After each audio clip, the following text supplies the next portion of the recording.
Hey there, welcome to the table. So we're going to get ready to play here. And uh, most of you probably noticed I have a part 0 video, which was an errata. So we were doing a playthrough. I realized I made a mistake that I described in that last video. And so now I'm starting over. So with that being said, the town list is exactly the same. I was able to replicate that. But I went with a new party. So I know you just endured, an hour and 45-minute video about party creation. There's nothing wrong with any of that, but I'm doing another party instead, and I'm going to apply some extra lessons, because since the rules are now different based on my learning how this game plays, there's a couple of things that we just absolutely need to do, in my opinion, to make this game a little easier to compensate for the difficulty of that rule adjustment. So the first paramount thing that I'm doing is we are going to have a 6-character party.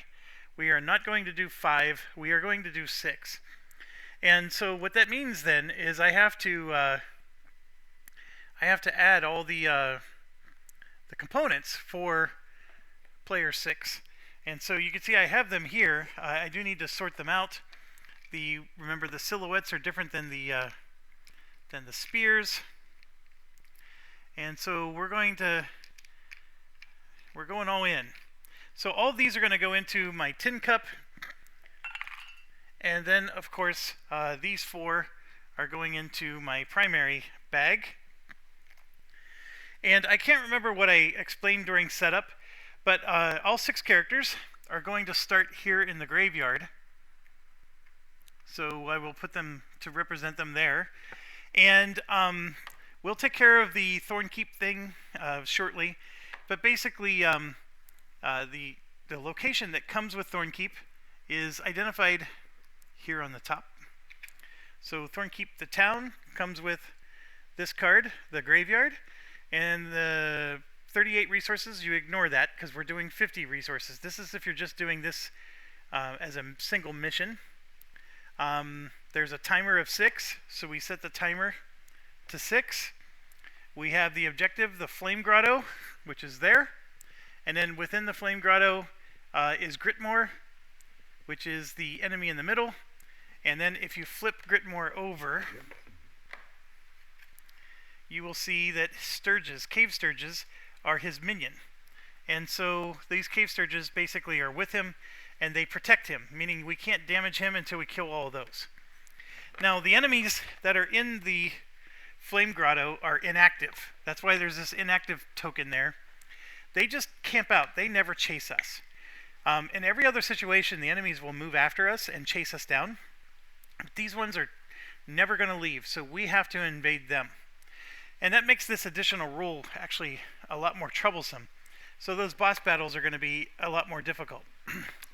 Okay, so as I stated, we're all in this location, and technically we're all, if we're using this location as our room, this part of the game board represents just a single room.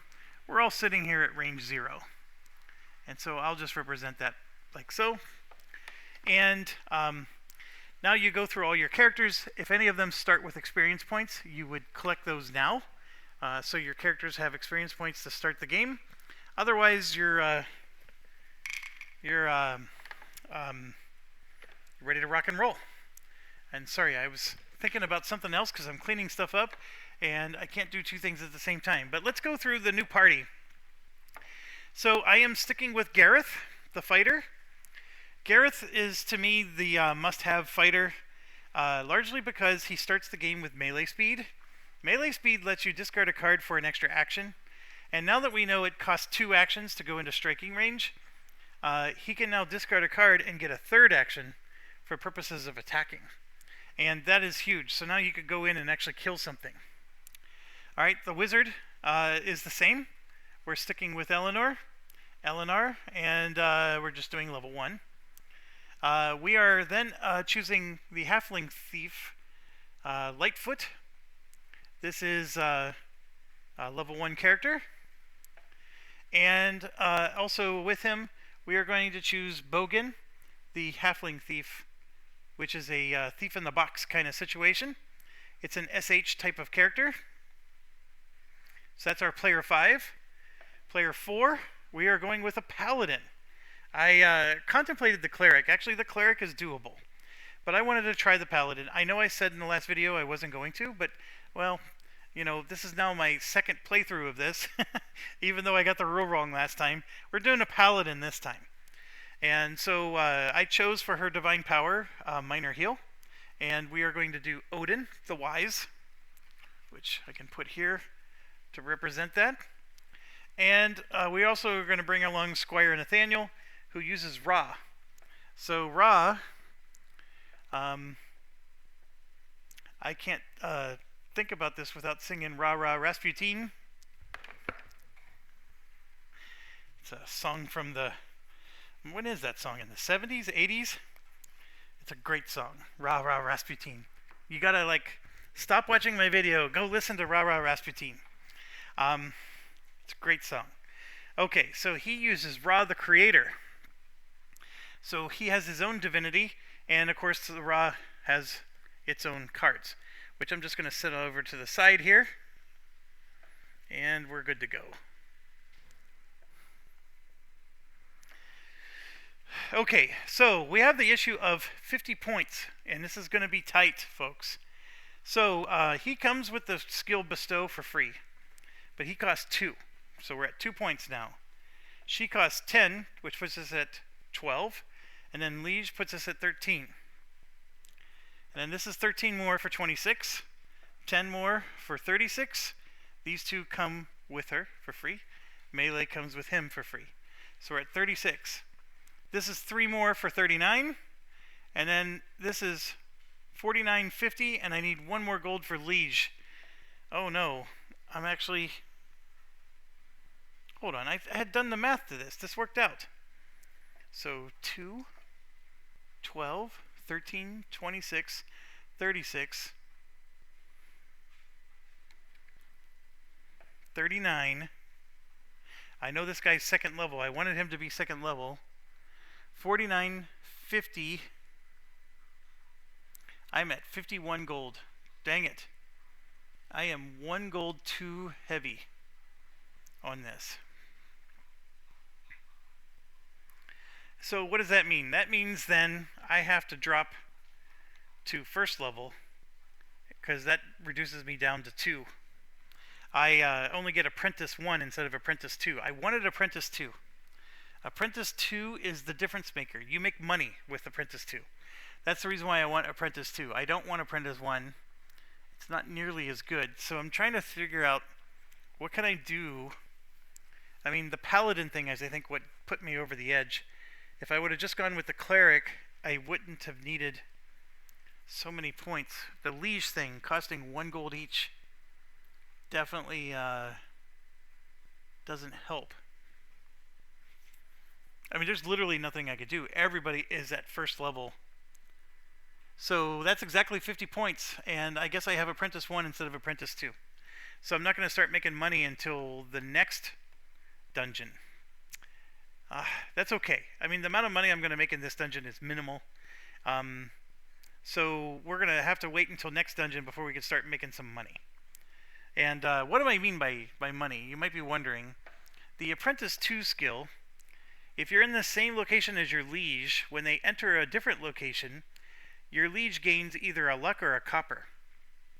So the copper is the thing I'm talking about. So every location you move into, 1, 2, 3, there's 3 locations in this particular dungeon, we could have earned 3 copper, which is 3/4 of the way to a gold.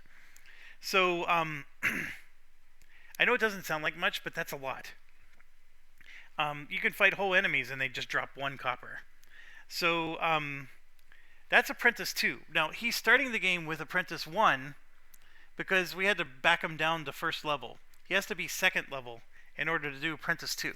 So all I'm getting at with this is that Apprentice 1, not quite as good. Basically all he does is give a luck to his Liege.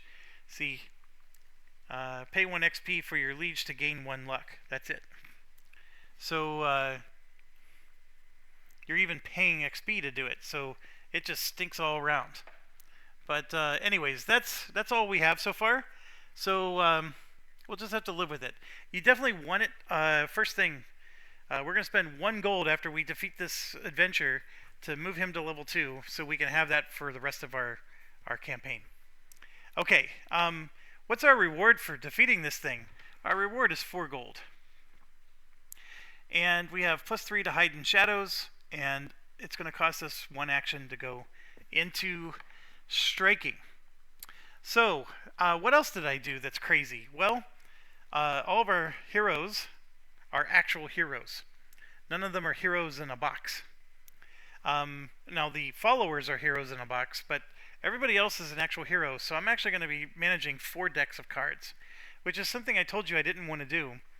But because the game just throws in these stupid rules, I now realize that I need cards. You have to have cards, or otherwise this game is too hard. Now, why do I need cards? What's on these cards that's so fantastic? Well, first of all, some of these cards give you money.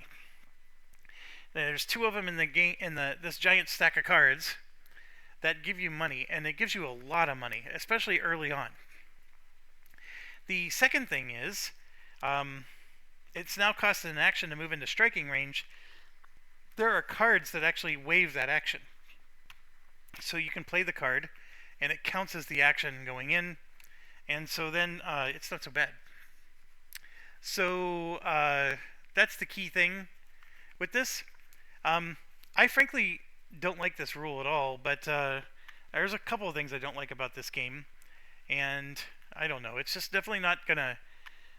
I don't think the game stinks. I just think there's a couple of things on this that just makes it feel like a chore more than fun.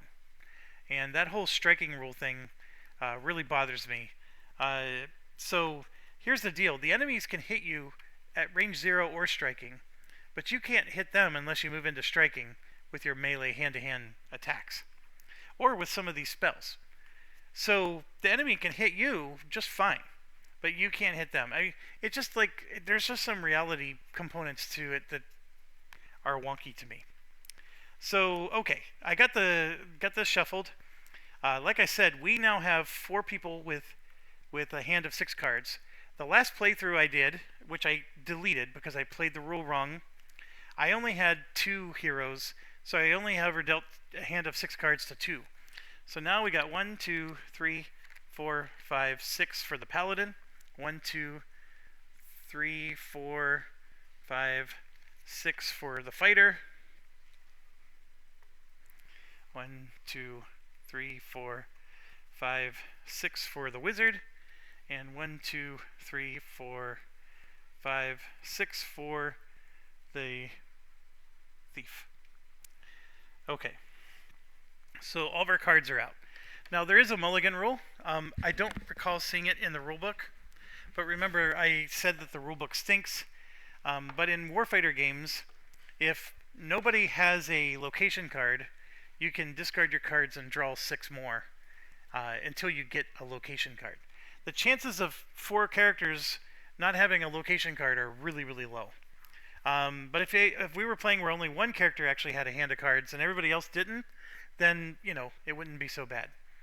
Okay, before we start romping, we got to resolve the town here. The town of Tavernkeep says we can hire a local guide. We roll lore +3 to gain 2 torches.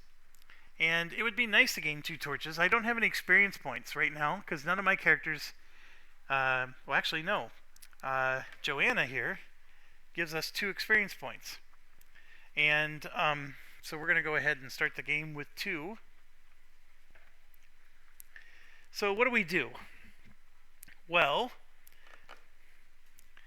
I think I'm going to spend 1 experience point to make the lore roll a little bit easier.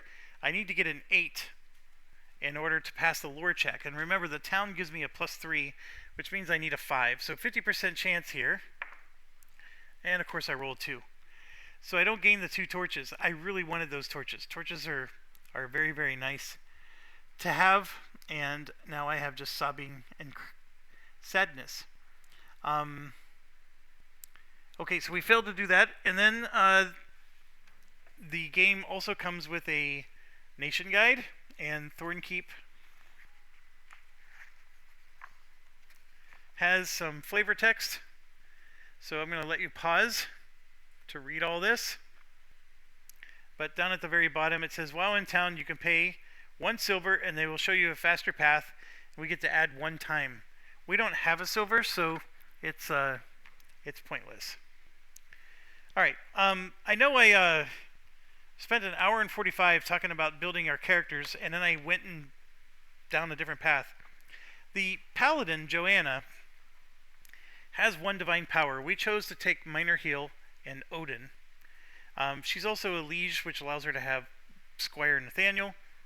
The humble keyword, I have to look it up again, but it means that when she gains divinity, she's going to gain less. She doesn't gain the full amount because she's humble. So it's not going to be as good as like a cleric. Cleric gets a full amount all the time. The soldier gains 1 fewer divinity when gaining divinity. So if you were to gain divinity, she just gets 1 less. Now, this becomes important because the Squire Nathaniel has the bestow keyword, which right now he gives her experience points. But later on, he's going to get bestow 2, which would give her 2 divinity. But then she's only going to get 1 divinity because her skills don't let her take the full amount. So that humbleness is, it's a paladin trait, of course, but it hurts us in this case.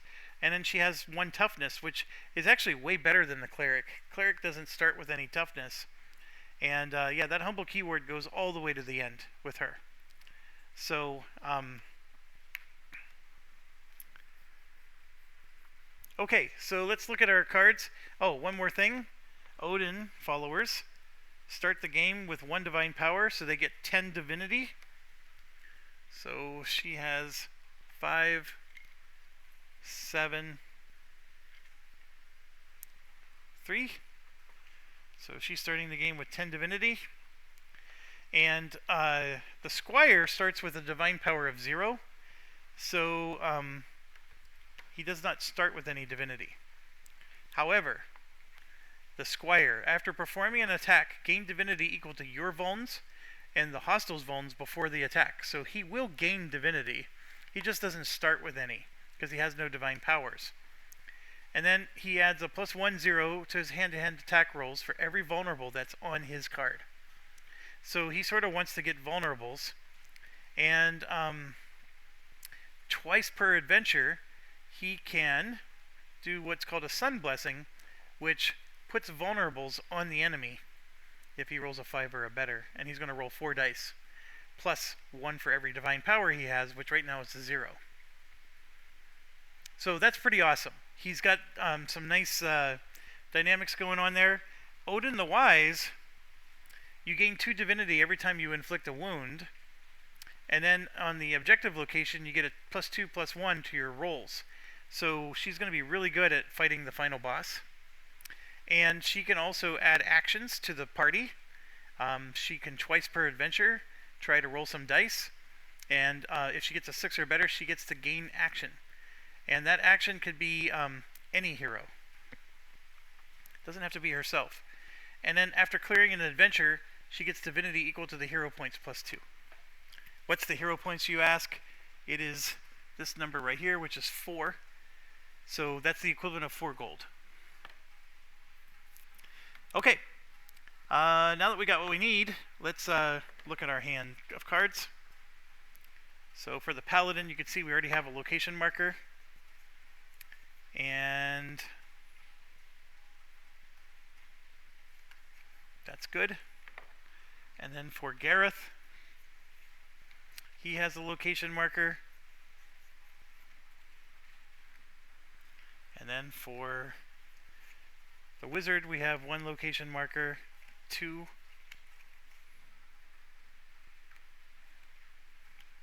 And then for the Rogue,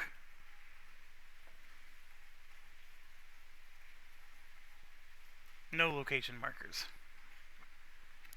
Okay, so what does this mean? Well, you discard the location marker, and then you get to draw a nuisance location from the deck. So he gets 1. There's going to be 1 for the fighter. and then 2 for the wizard. Now, this particular adventure has 2 nuisance locations in it. So 1, 2. Once we fill these up, there's no more that's going to be added. So you might be thinking, well, hold on, you just drew 4. That's okay. You could just spend them as discards for the purposes of moving or whatever. So this one here costs an action to play. There's going to be a lockpick. If we fail, the timer moves forward. Otherwise, it's a pretty straightforward mission. This one here is free to move into for striking range, but it has a hot environment, which everybody could take damage. Or we can, yeah, that's pretty bad, that hot environment. We can take a safe path. We pick with a pick +2. That's our thieves. They have to basically pick the trap, disarm the trap. If we fail, 1 wound on each hero in the adventure. That's pretty not nice.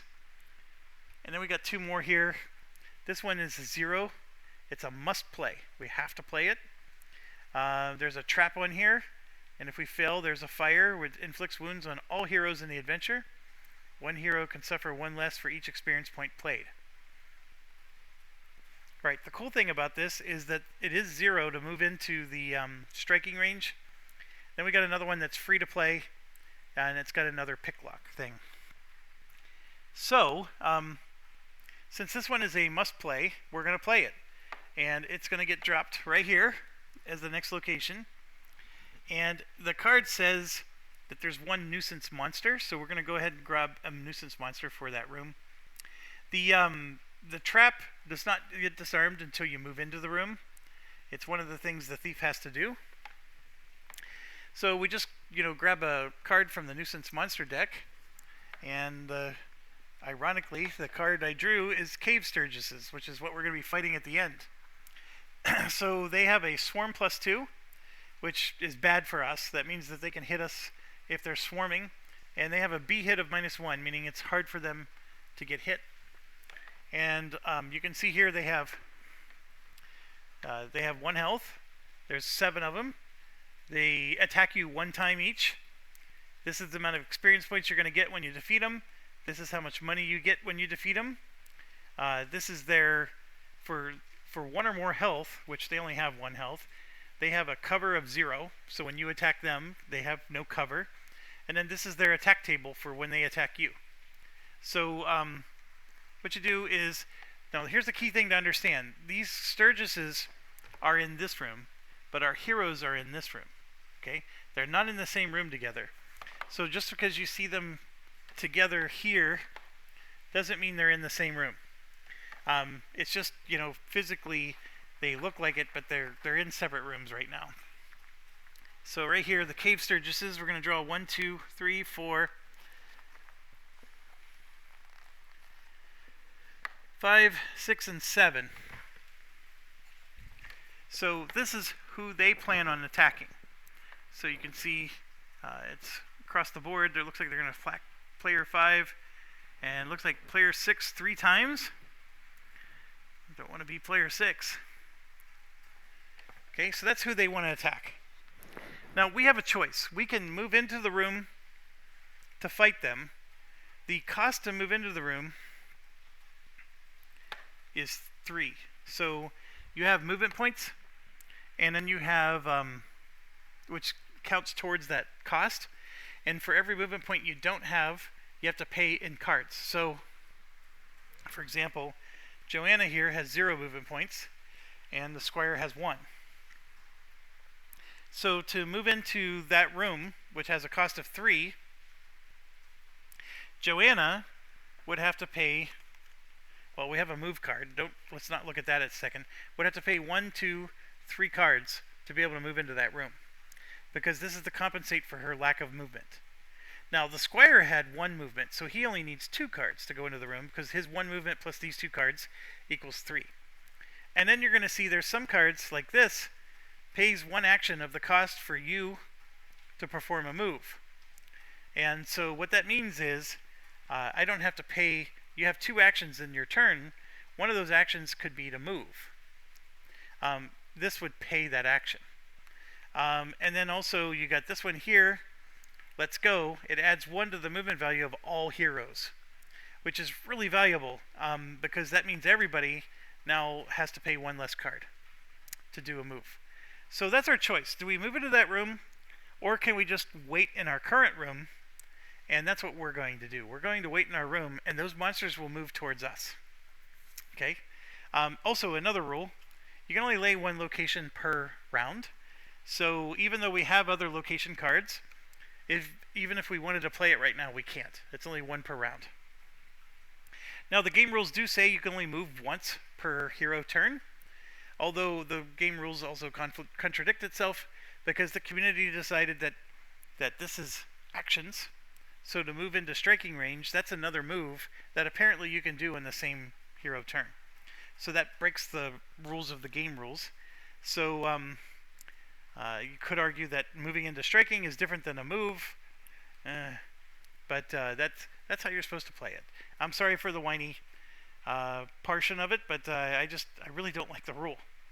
So how do I know if I need to be in striking range? Well, it's pretty simple. The minor heal spell here says it's striking or 0, meaning that you can heal anybody in the entire room. But if I want to attack with a weapon, that's any hand-to-hand attack is striking. Now, both Gareth and Joanna, and Gareth and Joanna, and our rogue, Lightfoot, all 3 characters are unarmed. So we have to use this unarmed table to attack. It's considered a 2-handed blunt weapon, but we don't need a 10 to hit, and we have a penetration of -4, which is really bad. But the key thing to understand, though, is that an unarmed attack is considered hand-to-hand, and all hand-to-hand attacks, of course, have to be in striking distance. So if we're going to wait for the enemy to move to us, we need to move into striking distance this turn. That's going to cost us an action. So Squire's going to move up. Joanna's going to move up. The Gareth is going to move up. Our Fire Hand spell requires S for striking, so the Wizard's going to move up. Our Rogue is going to move up, and both of our Rogues are going to move up. And I need to make room for some cards here. So I'm going to move some stuff around, which is going to free up some table space. Move these down, because I need to have his deck of cards available right here. A little bit easier for me to reach. Okay, I still have 1 action left for each person. Well, what I could do is I could discard cards and draw again. The Squire and whatnot can't do much. They can remove vulnerables. And this is something that I think some of the players get wrong, so I'm going to mention it now. The remove vulnerables action is on any hero, so you can remove the vulnerable off of somebody else. It doesn't just have to be yourself. And I think a lot of people were getting that wrong when I'm reading the people describing that particular action. And of course, maybe I'm the one getting it wrong, and somebody could say it to me because we're making up the rules as we go anyways. But the remove a vulnerable. Now, what is a vulnerable, you ask? A vulnerable is a nasty little thing that the enemy provides. So let's say the enemy hits you, but doesn't penetrate your armor, or penetrate your cover, or they penetrate your cover, but they don't actually hit you. You get one of these tokens, which then next time they attack you, they get a +2 to their attack roll and a +1 to their cover roll. So basically, it makes it easier for you to get hit. And you can remove those, but it costs 1 action each. Okay, so Joanna here could, as her other action, since we're waiting for the enemy to come to us, we could discard some cards here. Like, for example, I could say, I'm not playing this. So I could discard this. I like this one. I like this one. This one's nice, but it costs experience points. And then this one here is actually good. So I actually like 4 of her cards. So we're going to discard 2. And then what that means is I'm going to draw back up to 6 cards here by drawing 2 more cards. And then this is a perfect card that we're going to play right now. Found by chance. Play when there are no hostiles in your location. We can find 1 copper or spend 1 experience point to find 1 silver. And that's exactly what we're going to do right now. We're going to spend an experience point, and we just got ourselves a shiny little silver coin. And that's one of the best cards in the game. That silver is huge. Alright, so now we go to our wizard. What's our wizard going to do? Well, I don't like this particular location either, so we're going to get rid of this one. So that counts as 1 card.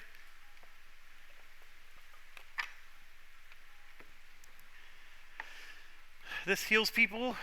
Not bad. This one's a good card. This one stinks. This one's good against the boss. Alright, so let's say I'm going to keep 4 cards. So she's going to draw 2 cards then. Actually, this isn't the wizard. This is Gareth. So Gareth is going to draw 2 cards. Gareth the fighter. And now we get to the wizard's cards.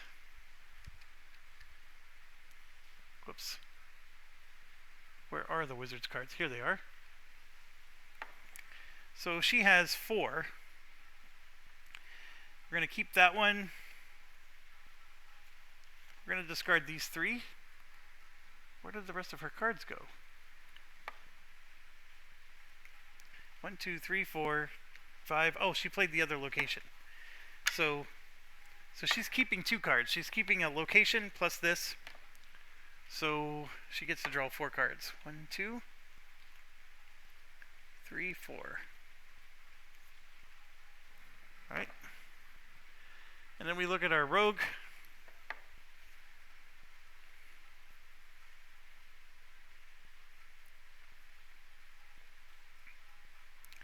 So we're going to get rid of 5 cards.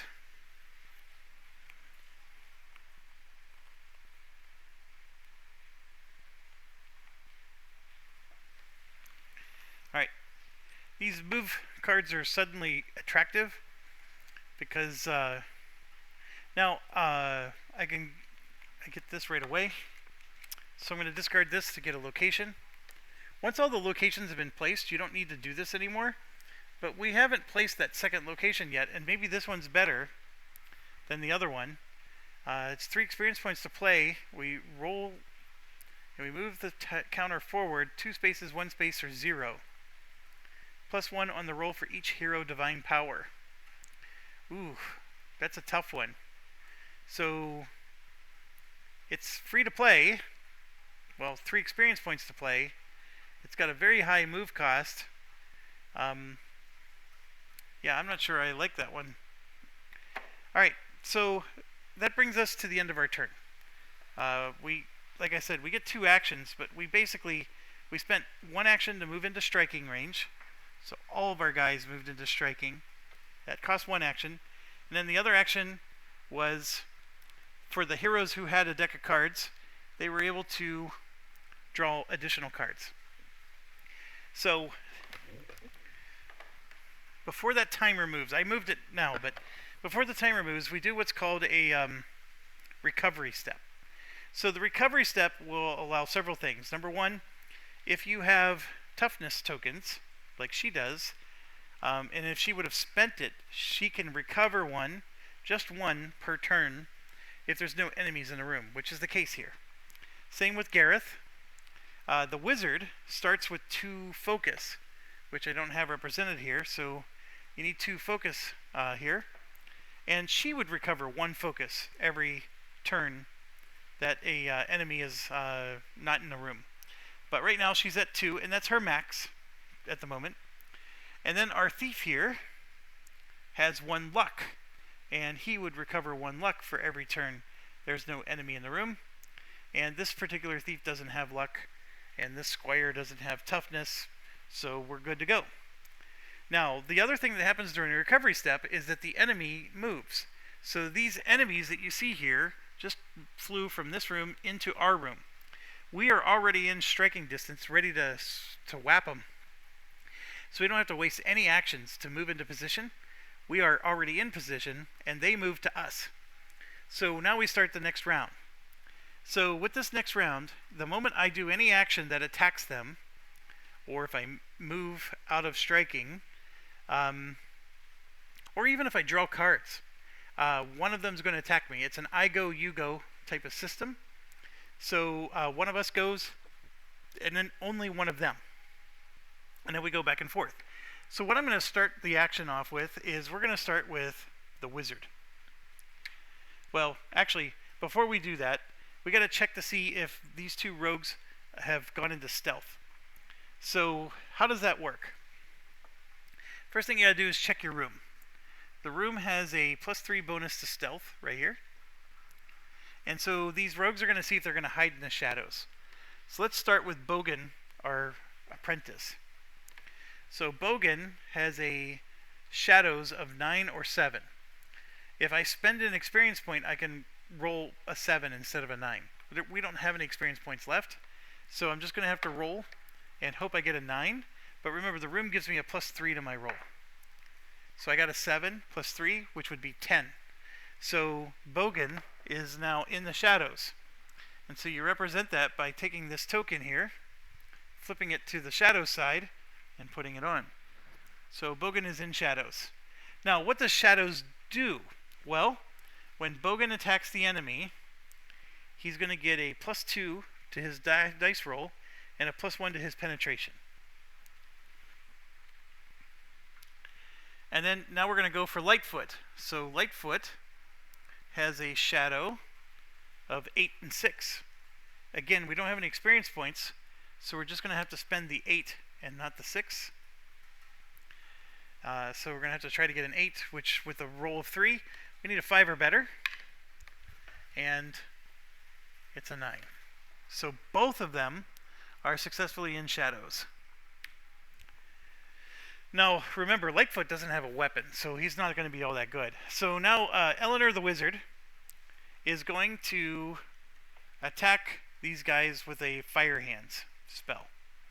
So prerequisite to have the spell is just you need 1 or more focus. She has that. It's a mana attack. It uses her mana keyword. Right now her mana is +0. So that means if that was a +1, she would get to add a 1 to all of her rolls here. She has a, it's a striking range attack. She inflicts 1 wound every time she rolls a 6. It's an explosion attack where she rolls 2 dice, which means she could roll 2 wounds, potentially. But if you spend an experience point, she could roll 3 dice. We don't have any experience, so she's stuck rolling just 2 dice, and she needs a 6 or better to hit. It's not very exciting, but we're going to go ahead and go for it. We could potentially kill 2. So there you can see I got a 10 and a 2. The enemy subtracts 1 from everything, so that becomes a 9 and a 1. So this is clearly a miss, but the 10 is definitely a hit. So we just hit one of them.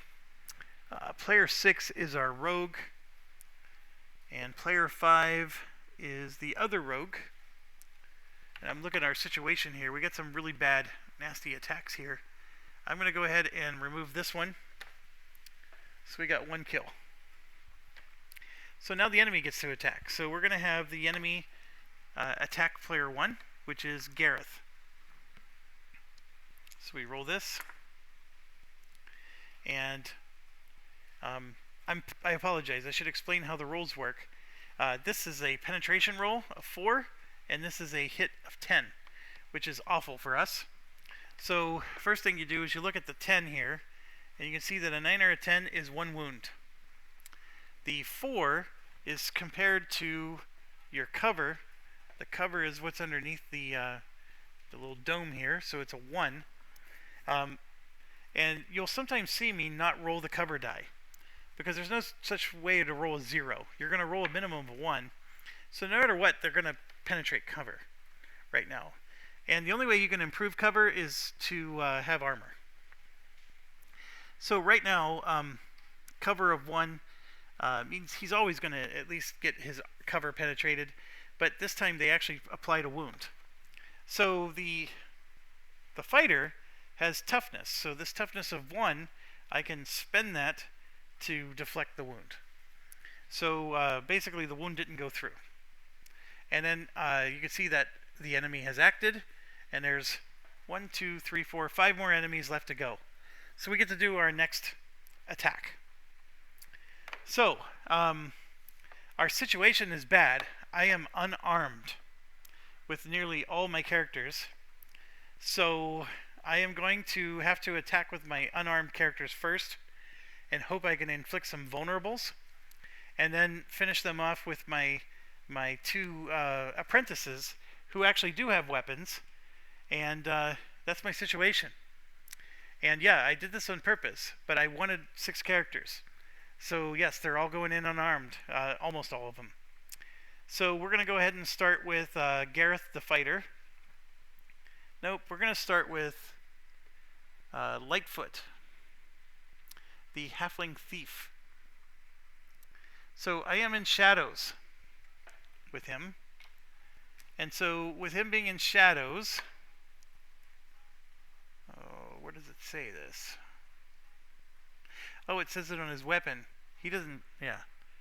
So we got to look at the weapon, which in this case is unarmed combat. Since he's in stealth, he gets +3 and +1 to his dice rolls. So he's going to attack one of these 6s. So we're going to go ahead and roll here. Alright, he rolled an 8, which is a very healthy number, and then he rolled a 3.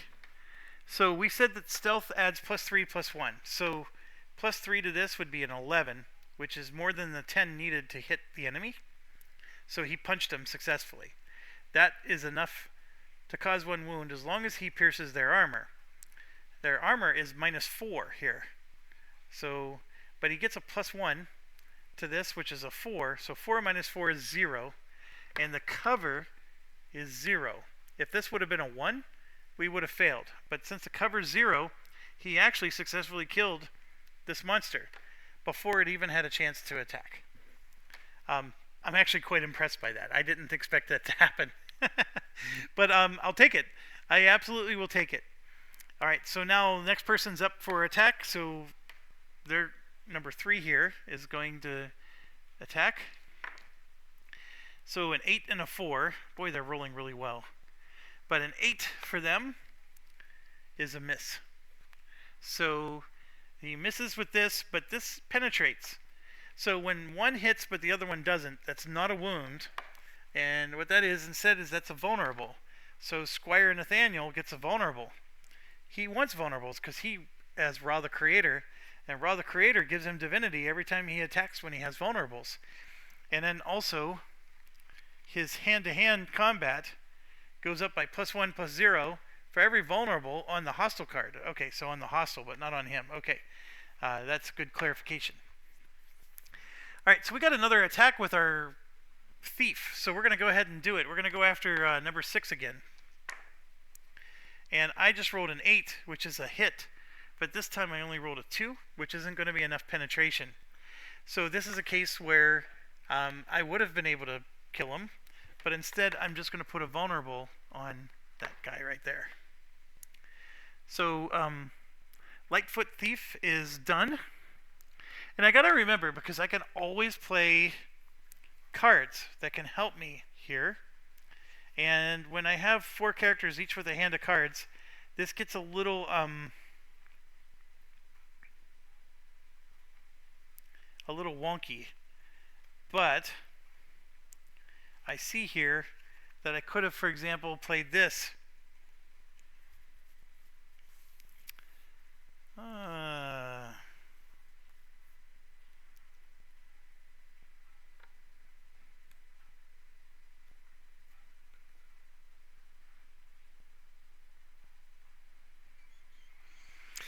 I see something. So I could have played this. It pays an action cost for any hero to perform an attack if a hostile card has 3 or more hostiles. And then the wizard also has the same card. So when she cast her spell, she could have done it and used both of these to pay for both of her actions. So we're going to go ahead and do that. But the rogue is still done. and they still get to do a counterattack. So now we're going to go ahead and do number 5 here.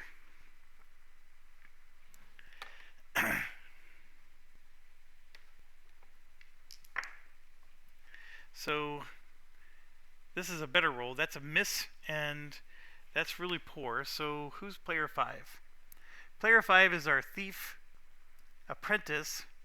He has a cover of 1, so this still penetrated the cover, but he missed, so that means the apprentice gets a vulnerable token placed on him, like so.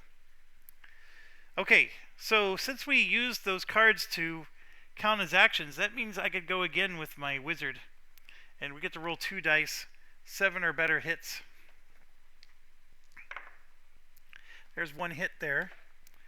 And one thing I forgot to point out is, what do you do about vulnerables?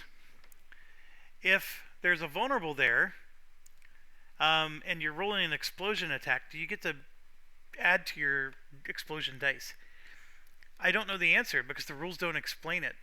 I've been playing that yes, you can, but you have to cull it first. So you have to say, okay, this die is for that one that's vulnerable, and then the other ones are for the other guys. So if you don't see me cull it, it's because I'm trying to kill something else. So I do kill 1, which is this one. So I'm going to kill that before he gets a chance to go. And then the other one, even though it missed, I can still apply a vulnerable. And I forgot to do that with the first attack. I can apply a vulnerable somewhere, and I'm actually going to...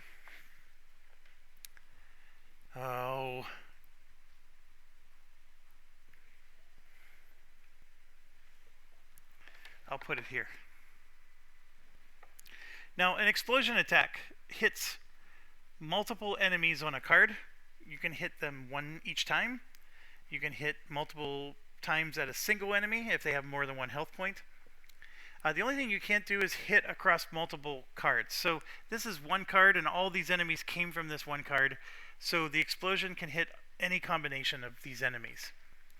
Now the vulnerable, like let's say I rolled 6 dice and I only hit with 3 of them. Does that mean I get to apply 3 vulnerables? Because all 3 of the other ones penetrated. The answer is no. You can only apply 1 vulnerable per attack. So even though I missed 3 times, I get to apply vulnerable to 1 of those misses, but not all of them. So that's what I just did. I applied a vulnerable. I probably should have done that earlier when I attacked the very first round of the game, but that was my mistake. Okay, so they got 1 last attack, and then they're done. So player 6 is going to get attacked now. And I rolled a 9-1, which is going to be a hit. So who's player 6? That is Lightfoot. And yeah, he's taken a wound. I know I have a card that deflects wounds. Right here, he has a card. Play when any hero is about to suffer a wound, suffer 1 fewer wound. So he'll play that card to prevent the wound. Okay, so the enemy's done, and now we get to just keep attacking with the rest of our guys. So we have Bogan the Lightfoot here, and he can attack. And what you see here is he hits with an 11. So he needs help from vulnerables. He does get a +2 because he's in stealth, so if I roll a 9, for example, I can get up to 11 just because I'm in stealth. So he's not the greatest guy in the world, but he could theoretically do it. And instead of doing that, though, I'm going to roll for Gareth the Fighter since he's unarmed. And we're going to go ahead and do an unarmed attack against the vulnerable 6 here. So he rolled a 4. He has a hand-to-hand of 1, which gets him to 5. And then the vulnerable gets him to 7. But he needs a 10. But he did penetrate. So what he did was he added another vulnerable to player 6, which is the equivalent of taking this +2/+1 and flipping it to +4/+2. Alright, that was one of his actions. His next action, again, he's unarmed, is he's going to attack the other one. And his goal is he just wants to make the vulnerable go up. So he has a 7 + 1 becomes an 8. That's a miss. And that 3 is also a miss. So he actually didn't do anything that time. Why is the 3 a miss, you ask? Because the unarmed combat does a -4. Now these other two here, if I'm spending an experience point, I can use this chart. +1, -3. If I spend 2 experience points, I can do +2, -2. I don't have any experience, so we can't do any of those fancy attacks. Alright, so he's done. So now I'm going to move on to my paladin and my squire. Now why do I want them to be the ones that get the kills? Well, the paladin, if the paladin applies a wound, it actually gets divinity points for it. And then the squire gets a divinity point for every vulnerable that's on himself. And then, let's see, hold on. After performing an attack, gain divinity equal to your vulns and the hostile's vulns before the attack. And then here he gets +1 for every vuln that's on the hostile card. So right now, there's 2 vulns on player 6 and 1 on him, so he would get 3 divinity for doing this attack, and that's exactly what he's going to do. So he rolled a 4 and a 2. He'll get 3 divinity for that. And you might be wondering, well, how do we know if he hits? Well, it's because he's got his own little chart here. So as long as he has 3 or 2 health, he has 3 total health. If he's at 2 or 3 health, he gets just 1 action. Ooh, I didn't realize that. He gets just 1 action, and he has to roll a 9 to hit. When does he get more than 1 action? My goodness, that's a horrible squire. He gets 2 actions at, oh my gosh, level 4? Yeah, he's got to get all the way up to level 4 before he gets 2 actions. Yikes. Alright, so that was just his one-shot, one-trick pony. So he rolled a 4. This adds 4 more, which makes it an 8. But he needed a 9. So he still was short. And then his penetration did go through, so he adds another vulnerable to it. So now that enemy number 6 actually has a +6/+1. So this is going to be a piece of cake for Joanna. Even though she's unarmed, she's going to come through and attack number 6. And here you can see this is enough to penetrate.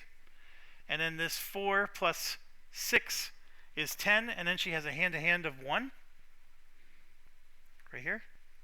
So that actually makes it 11. So only needed a 10. Only need a 10 to hit and a 4 to counteract the -4, because you just have to get to 0. So it's a hit plus it penetrates. So she kills number 6, or she applies a wound, which kills number 6.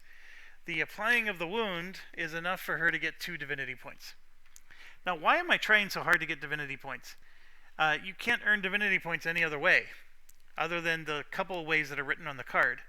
In between missions, everybody replenishes everything. You get your luck back, you get your toughness back, you get your focus back, but you don't get divinity points back. So divinity is the one thing you do need to hoard up a little bit. So you got to do these little shenanigans to try to earn divinity through attacking. So now she's going to do her other attack. Again, it's unarmed, but this time on number 5, which only has a +2. And this is 7 + 2 is 9. Plus 1 more because her hand-to-hand is 10. And then this penetrates, so she killed another one. So number 5 is gone. And she gets 2 more divinity points. So she started the game with 10 divinity points, and now she has 14. And that's excellent, because it costs her 3 divinity points every time she heals. So we want her to have a lot of divinity points stored up. Okay, so we got that done. Who's left?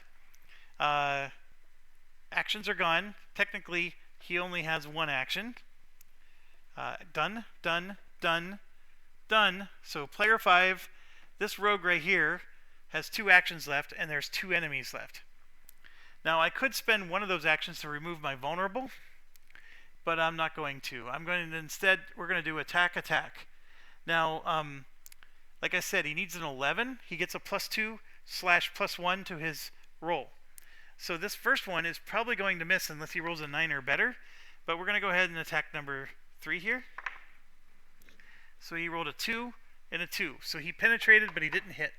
So he's going to add a vulnerable. Then with the second attack, he's going to try again. and that time he got a 7 and a 1. So the 7 adds this +2 to make it a 9, and then he has a +2 because he's in stealth. That makes it an 11. And you can verify that here.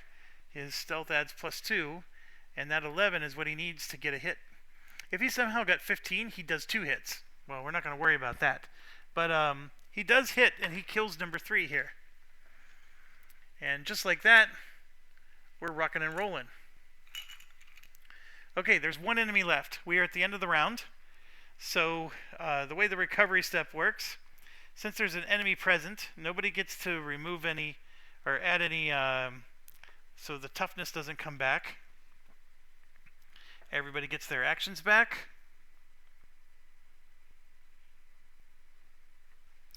And then the enemy, if it had any vulnerables, they all get removed. And then we move down to 4 turns left for the mission. If the turn track timer goes down to 0, the game doesn't end, but guards can start spawning. And there's a little guard track here underneath these enemies, right here. So you would roll a die, and then the guard would spawn on one of those spaces, and then at the end of every turn, they advance one more towards the room. And once they get into the room, they join the boss in the objective room to help defend the boss. So guards, they come, and how many come and what type come, it's all written on the back of the card here. So for example, 2 Sturges. Every time a guard arrives, you would add 2 Sturges to the attack. Okay, we got an enemy still here, and I need to finish this enemy off. How do we go about doing this? That's a great question. Well, it has no wounds on it, or no vulnerables, I mean. We can, well, first of all, let's see if we're in stealth. So we're going to roll for Lightfoot. I rolled a 10. He's in stealth. Then we're going to roll for his apprentice. I rolled a 10. He's also in stealth. So I think we got our clue right there. Let's have one of them attack, I guess. So we're going to attack number 1 with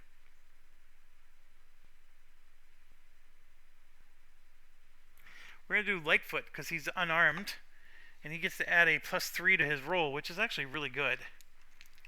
So there it is. An 8 + 3 is an 11, and there's a 4. He actually kills this one unarmed.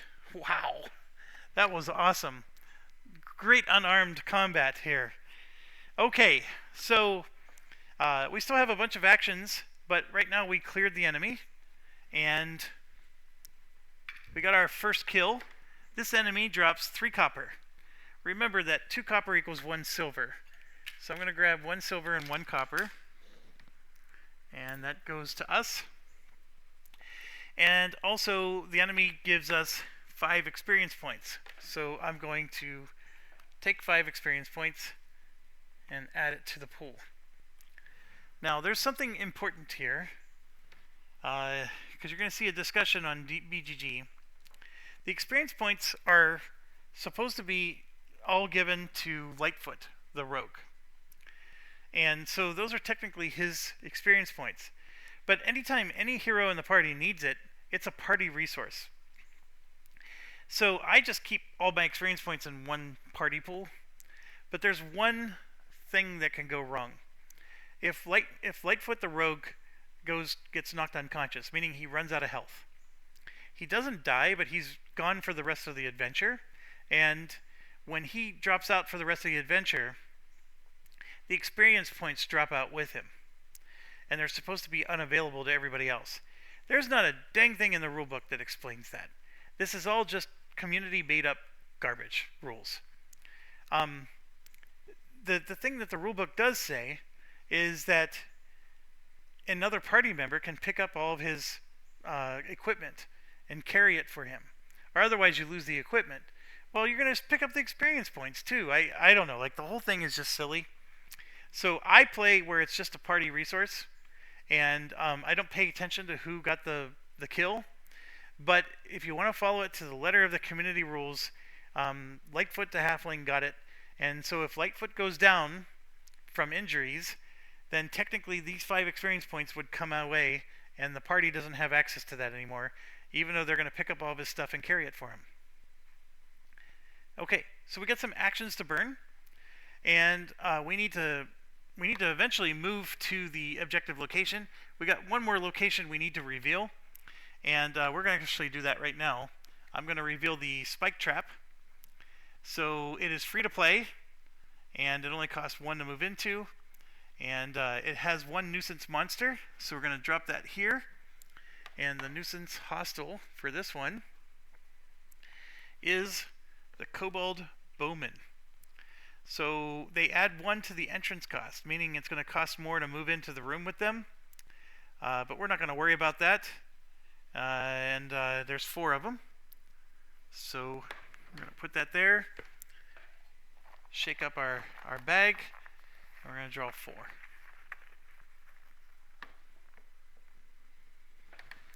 1, 2, 3, 4.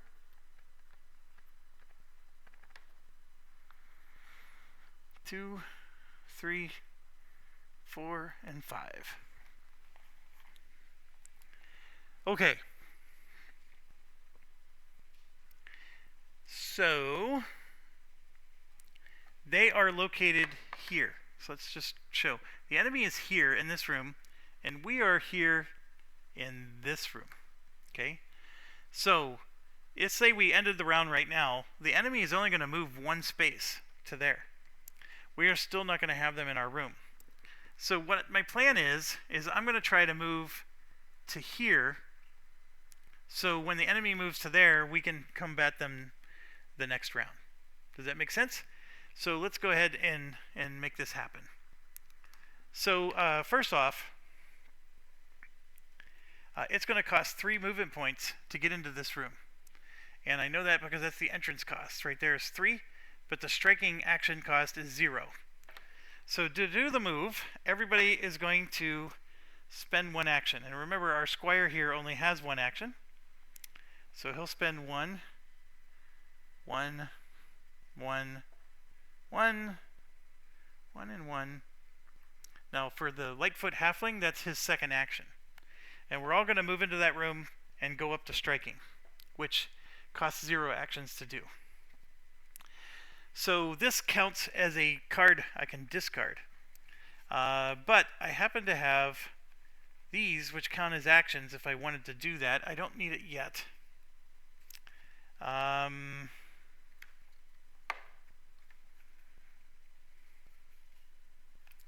This one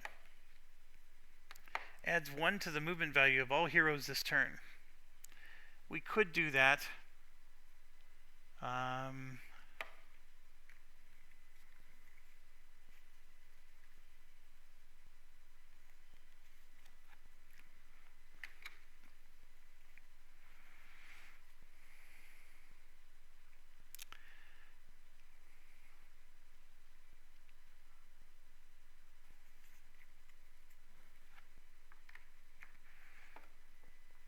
Okay, so we're going to have to spend a lot of cards. So I'm going to go ahead and do Let's Go. So this counts as 1 movement value for all heroes this turn. So instead of having to spend 3 cards to go into that room, we only need to spend 2. So the squire has a movement value of 1, so he only needs to spend 1. And so Joanna will spend 1 card to get him in. So squire's in, and he moves up to striking range. Joanna has a movement value of 0, so she needs to spend 2 cards to get there, and she's going to go ahead and, well, she's going to spend that card she used for the squire plus this card. That's her 2 cards. And then for her other action, she's going to draw back up to her hand size, which is going to be 4 more cards.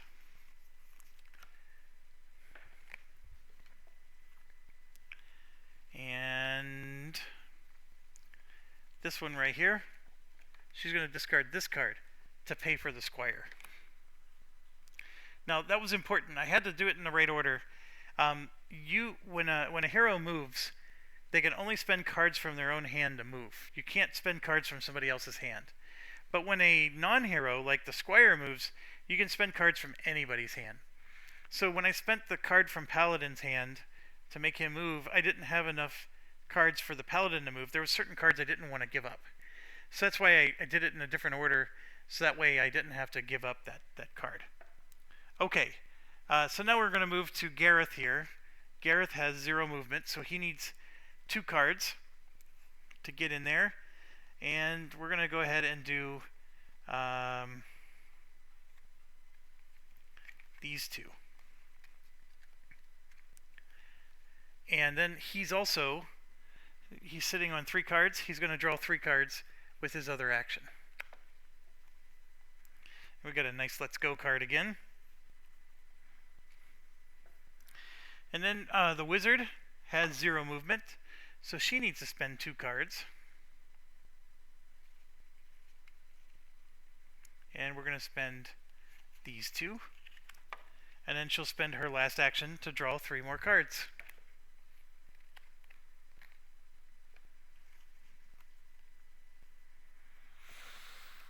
And then we go to Lightfoot. Lightfoot needs to spend... Lightfoot has 1 movement, so he only needs to spend 1 card. He's going to spend this one, and that's going to allow him to move into that room. But then we got to get his apprentice in, who has 0 movement, so he needs 2 cards. And Lightfoot's going to go ahead and spend both of these cards. Or we could spend somebody else's cards. He'll spend these 2 cards. And he doesn't get to draw because he already used both of his actions. Now, the Halfling Thief has 1 extra action, so he's going to spend it to remove his vulnerable that's on him. And I think he was the only one that had an extra action. Everybody else drew cards. Okay, so where are we doing? We're at an hour. So we just now moved to this room. We're going to end our round here. So that means everybody gets their actions back. That's a given. But see, there's no enemies in the room, so he gets his toughness back. And if he would have spent his luck, he would have gotten his luck back. What does luck do, by the way? Luck lets him add +2 to any die roll. So if he misses somebody by the skin of his, teeth, he can actually add +2 and use his luck to succeed. Okay, I'm going to pause the video here, and I will be right back. Hey there. Okay, I am back, and I just got another rule clarification from DVG, which invalidates what we've done so far. And I'm very frustrated because I just spent another hour showing how to play this with the rules as they were clarified, and now they are clarified again. But I'm not going to delete this video. I'm just going to explain the rule clarification. For the first room, we did it wrong. But it would still have come out to be more or less the same. So let me explain. When there are no enemies in your room, like the situation here, so the enemies are here and we're there, it is impossible to move into striking range. You are always in range 0. You're only allowed to move into striking range when the enemies are in a room with you. That's the new rule. And apparently it's some interpretation of what's in the rule book as is, but that's the rule. So my little plan of moving into striking range before the enemies come so we can get 2 attacks on them, not quite as good as advertised. So these enemies are going to come in and they're going to pound on you, no matter what you do. Because everybody in our party has to be in striking range. Now, you could say, well, why don't you get an archer? Okay. Let me show you some of these archery weapons. Here's a great bow. Costs 3 gold, almost 4 gold. It has a loadout of 5, which none of our characters, well, the paladin can do it. Gareth the fighter can. Nobody else can handle a loadout of 5. So This is probably one of the best weapons in the game, for archery at least. You need to have a move of 2 or more. And you have to have strong, which is a skill that we don't have. That skill costs 4 or 5 gold. So, and you also have to have piercing, or I guess piercing is the what comes with it. You have to also buy arrows. Every 20 arrows costs a copper, and counts as 1 loadout. So you need to roll a 10 to hit. You inflict 1 extra wound if your attack roll is 12. So how do you roll a 10? That's 1 side out of all 10 dice. It's horrible. So the only way you can successfully do this is to put vulnerables on the enemy. And if the enemy has 2 or 3 vulnerables, now you're adding +2, +4, +6, right? But how do you do that? Well, you got to have somebody, swinging and missing and stuff like that. Or you attack with your arrow. You don't get your 10, but you penetrate, because it has a penetration of 1, which puts a vulnerable on them. And then eventually your arrows are going to start hitting. That's horrible. Absolutely horrible. And this is one of the best bows in the game. You get to... I think it's the crossbow's best. Better than the regular bow. Here's a short bow. A little bit less expensive. Still need a 10 to hit. Horrible. If you're in stealth, you get a +3, +1. That's actually not so bad. Now you at least get a +3 if you're in stealth, so that's pretty good for a rogue. The light crossbow, same deal if you're in stealth. That one only needs a 9. Heavy crossbow doesn't use stealth anymore. It's a 9. A 9 is still a very terrible roll. There's a longbow, a 10. I don't know what they were thinking. And so, archery stinks.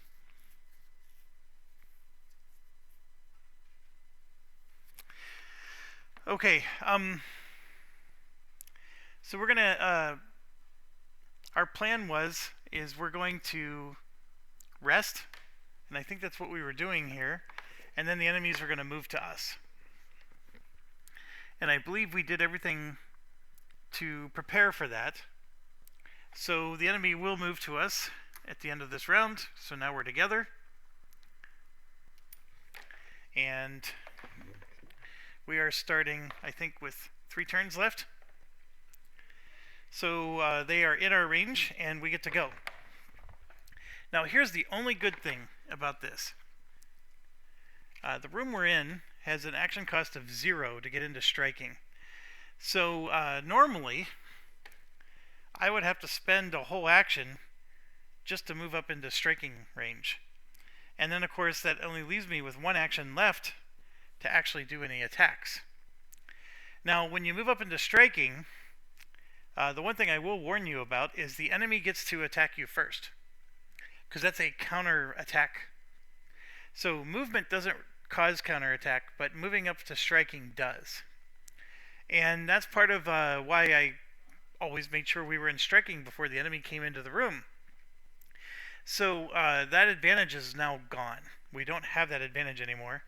And it makes me sad. I don't like this game as much. I mean, I guess you could argue, well, Jeff, that was too easy. Okay, maybe it was. I don't know. I just, to me, what makes a game fun is if I have actions, I actually get to use them. And in this game, they're forcing me to spend all my actions just to move into the room, at the same time getting wailed on by the enemy.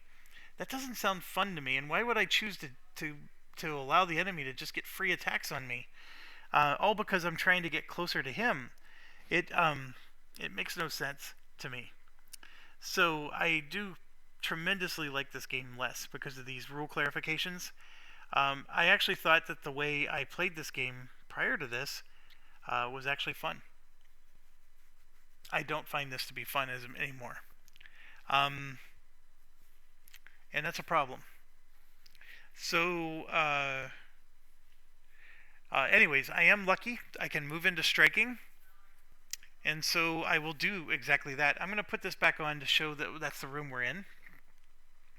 So what do we do? Well, I'm going to go ahead and move. And here's why I don't like it. These enemies, now they're bowmen, so they can attack range 0. See that? So that means they can attack us while we're out here. But even the other guys, basically every enemy can attack both ranges. So every enemy has range 0 written on them. And so they all attack at range 0. And if you're at striking, that means they can also attack you there. So they can hit you, but you can't hit them. It's the part that I don't like about this.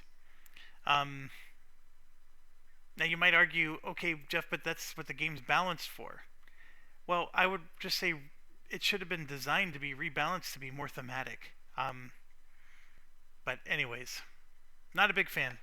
Not even the slightest. So I'm going to go ahead and move forward with somebody. And that's where we have these cards called melee. So there's a melee card here. Pays 1 action for you to enter or leave the striking area. So you would have to start using those cards so you can get a free move in. So I'm going to go ahead and we're going to move our wizard in, because we're going to try to do a wizard attack. And that's going to cause one of them to attack back. So we're going to go ahead and start with player 3 is going to get an attack. And the attack roll is a 6-4. Now, player 3 has a vulnerable on him, so that became an 8. My apologies. So that's a miss. So this is a miss even with the vulnerable. But that penetrates, so that puts another vulnerable. So player 3, the squire, now has a vulnerable of 4-2. But that turns over.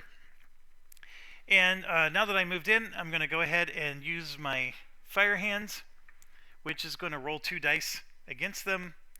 And they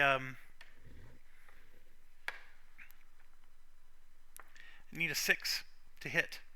I can spend 1 experience point to make it 3 dice. I'm going to do that. I'm going to spend 1 experience point, and we're going to make it 3 dice. So here we go. And there's hit, hit, miss. So that's perfect. I'm going to hit the player 2 and player 5. And then for the miss, we're going to put on a vulnerable, because these guys have a cover of 0, so I don't need to roll for cover. We'll put the vulnerable on the player 3 one. So we killed 2 of them, which is exactly what I was hoping to get out of this. And now this guy's going to attack player 4. So no matter what, that's going to penetrate cover. 3 is a miss. Player 4 is our paladin. So the paladin's going to get a vulnerable of +2/+1. And again, the reason why it's a miss is anything less than a 9 is a miss. Alright, so the enemy's completely gone. That's the only good news.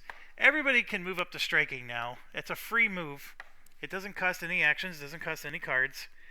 One thing I did forget to do, when we moved, there's this bestow.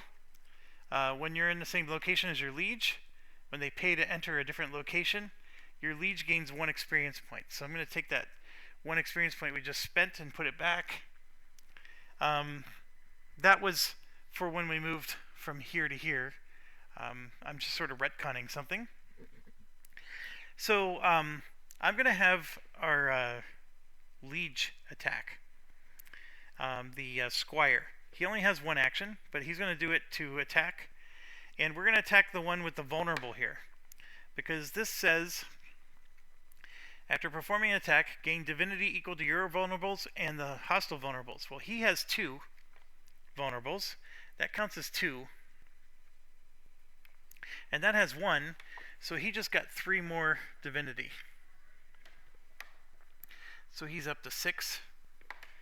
And we're going to go ahead and roll.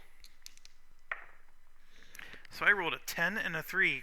I was not expecting that. The 10 is going to kill him. Outright. Wow. Was not expecting that at all. So the squire got a kill. And then the paladin is going to gain divinity if she kills this next one. So we're going to go ahead and spend 1 action for her. And we rolled a 6 and a 3.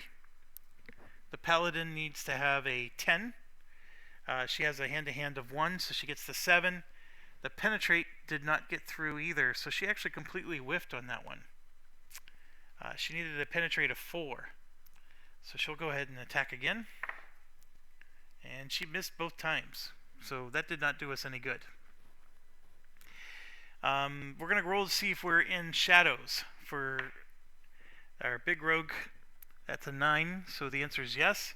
And then for the apprentice, they're both in shadows, so that's good.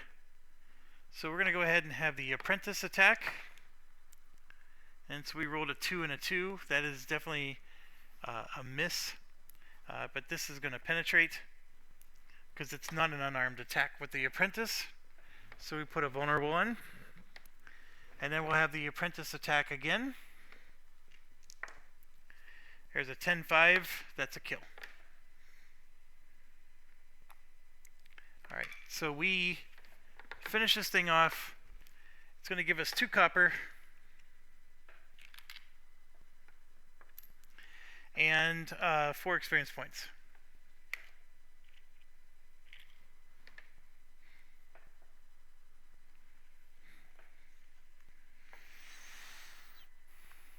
And that's it.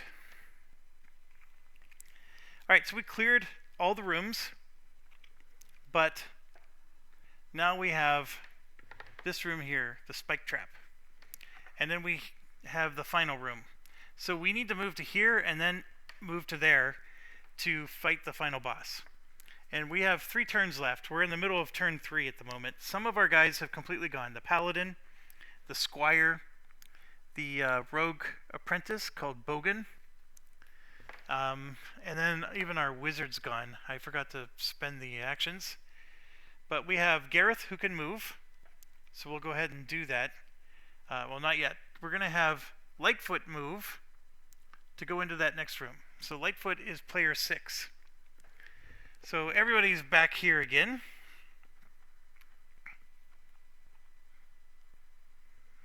And we're all in this room right here. So I'm going to take the coin back. So player 6 is going to move to here. And you can see the movement cost is 1 for actions. Player 6 has a movement value of 1, so it just costs an action to move. So player 6 is in the room. Now that room is a trap room, so we're going to have to deal with, I have to pick the lock. I get a +3 to my lock pick, and I will spend 1 experience to improve my lock picking. And I rolled a 9. I didn't need to. So I completely aced that, and I gained 3 experience points for doing so. So I spent 1 and I gained 3. That's a good exchange. So this room is clear. I was able to pick the lock and get into the room. I am looking at my hand situation. I only have 1 card, so he's going to use his other action to draw 5 cards. So we'll do exactly that.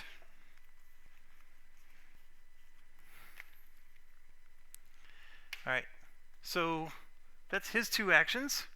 Then we have Gareth. He's going to spend 1 to move in, and then he'll spend 1 to do something with cards. I don't know what, but it'll be something. His cards are right here. So, ooh, these are all good cards. So he'll spend this 1.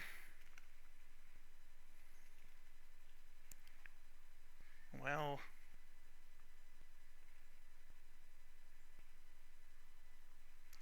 he'll spend this 1. Nope, he's not going to do that. He's going to spend this 1 to move in. And he's going to spend this one, well, he would like to remove vulnerables from people, but yeah, we're not going to do that either. So he's got 5 cards. He'll just draw back up to 6 for his second action.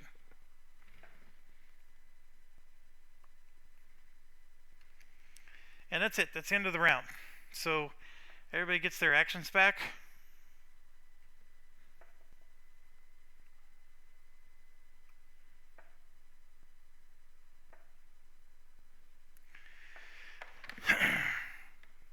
That moves to 2 turns left. We have 2 guys that are in this room. Everybody else is back here.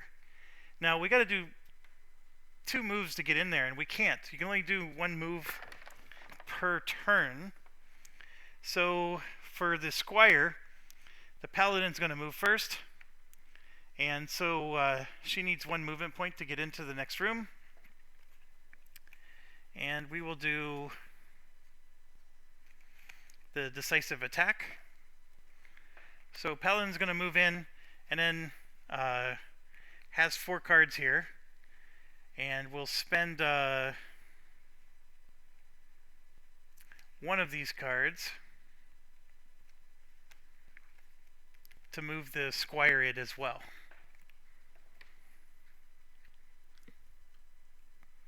And that, of course, costs the squire his 1 action. Now, we are going to gain an experience point for that. Why, you might ask? Well, because the squire has bestow, which can give you an experience point every time his liege enters a room. And then the paladin has 1 more action left, so we have 3 cards. So we're going to draw 3 more cards.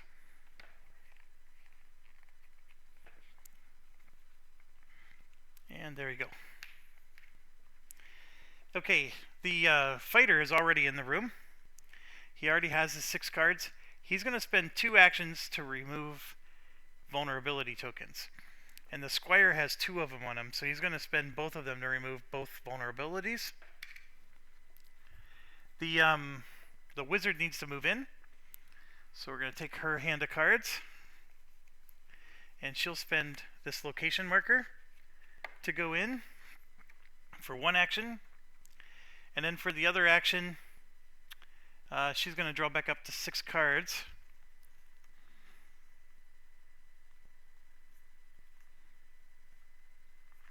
She's going to spend 2 cards, so now she's going to draw 3 back. And there we go. Okay, so that's both of her actions. This guy needs to move in. So that's going to be 1 action card from somewhere. So we're going to go ahead and do this one. Jumping back. So that allows Bogan to move into the room. And then Bogan's going to spend his other action to remove a vulnerable off of the paladin. And then the halfling is already there. So he's going to spend both of his actions just to draw cards, because there's no vulnerables or anything to remove anymore. And everybody is now in this room. And we have 5 cards in our hand. I'm going to keep those 5 and just draw 1 card. Alright, I'm going to pause real quick. Okay, I just paused again. A lot of rule discussions flying around. One other clarification is when I was in this location, in order to pick this locker or disarm a trap, that costs an action. So my rogue had 1 less action, which is fine. I drew 1 card for that final action, so I'm just going to give this card back. And it's no big deal. Okay, so we're at the end of the turn. We're going to recharge all of our actions. And again, this is why actions are so important, and having 6 characters is really nice, even if some of them are unarmed. We are now down to 1 turn left in the round before guards start spawning. But have no fear, just because a guard spawns, it doesn't immediately appear in the room. So it does give you another round to try to kill the boss. But here's where it's going to get painful. We got to move into this room, which has a movement cost of 3, and then we have to spend, that's going to cost us 1 action to move into the room, and it's going to cost us another action to move into striking. You see that? So that means to move into the room and to move into striking, it's going to cost us 2 actions. Now, I did start to keep some cards in my hand, and this is why I insisted we needed to have 4 characters with a hand of cards, because this is the only way you're going to be able to compensate for this maddening rules that they have in this game. So there are cards that can counteract those penalties, and I'll show you how that works in a second. First thing we got to do is remove the inactive token, and then these monsters are now going to be in this room, and there's one of these, so we're going to draw 1. He's targeting player 5, but then he has 2 attacks. So he is also going to target player 6 with his additional attack. And you use your other cup for that. Now this one, we fought them before, but there's going to be 7 of them. They each have 1 health. 1, 2, 3, 4, 5, 6. And then here is 7. Now the key thing here to understand is with the keywords here, this guy is protected, so you can't hurt him until these are dead. And so you have to kill all these first, and you can see they're going to be attacking a lot of people.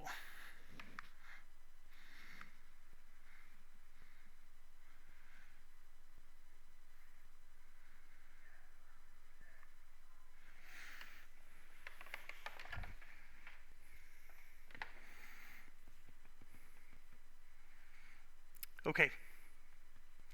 So it's going to cost us 1 action to move into the room, and then moving into the room does not cause the enemies to counterattack. They won't attack us, but once we move into striking, they will. Okay?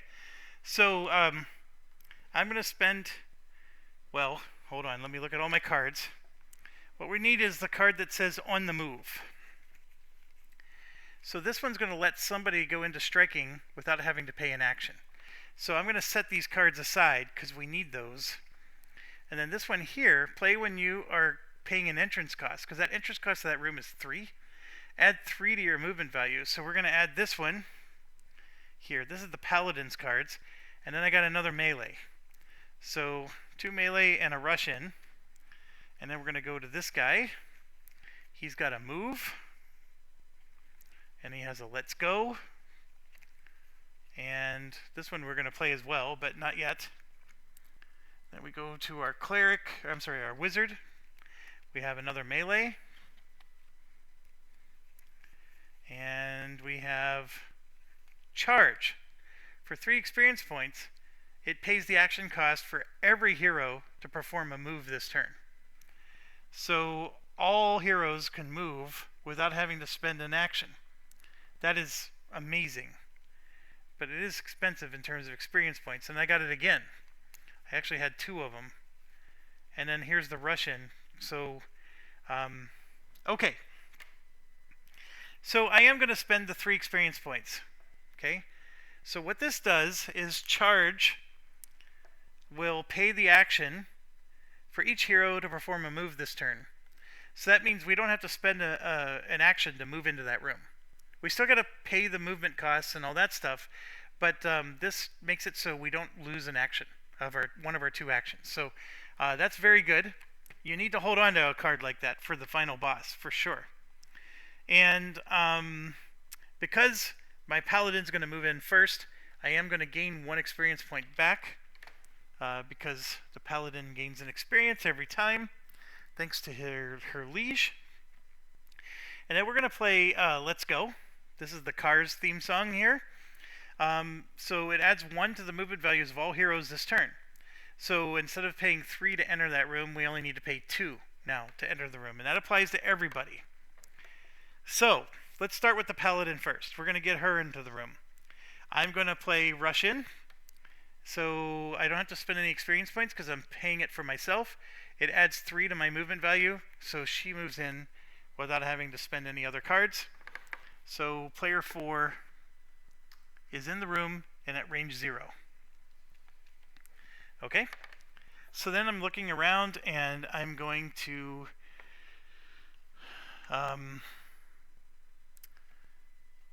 play Russian for the Lightfoot.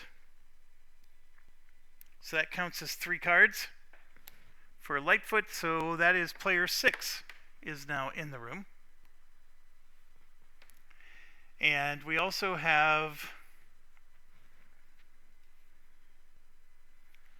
yeah, that's it. So let's get the Squire in the room. The Squire has a movement value of 1. This makes it a 2. So the Squire needs just 1 card to go into the room. So that card, the Paladin will pay for it. And I'm going to just pay a location marker. So the Squire is now in the room. That's player 3. And we need to get the Wizard in the room. So the Wizard needs to spend 3 cards.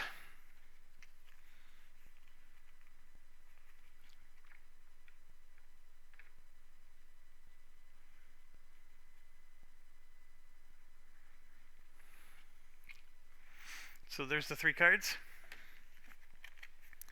The Wizard is now in the room. That is player 2. So player 1 is Gareth. Gareth needs to go in. He needs to spend... Oh, I don't need to spend 3 cards. I only need to spend 2 because of the Let's Go card. So my apologies there. So she's going to take this card back. Gareth needs to spend 2 cards to get in there. And he will spend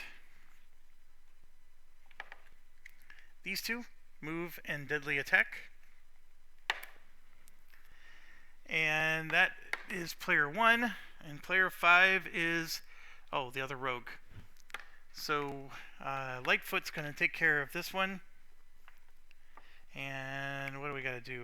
Get him in there. I don't need another charge or a clash. So, although clash actually looks good.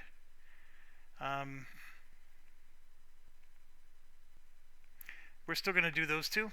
We'll play these 2 cards, and that'll get the rogue in. Alright, so I'm really low on cards with all my guys. And now I have to get into striking range in order to be able to attack them. I still have all my actions, because thanks to that card.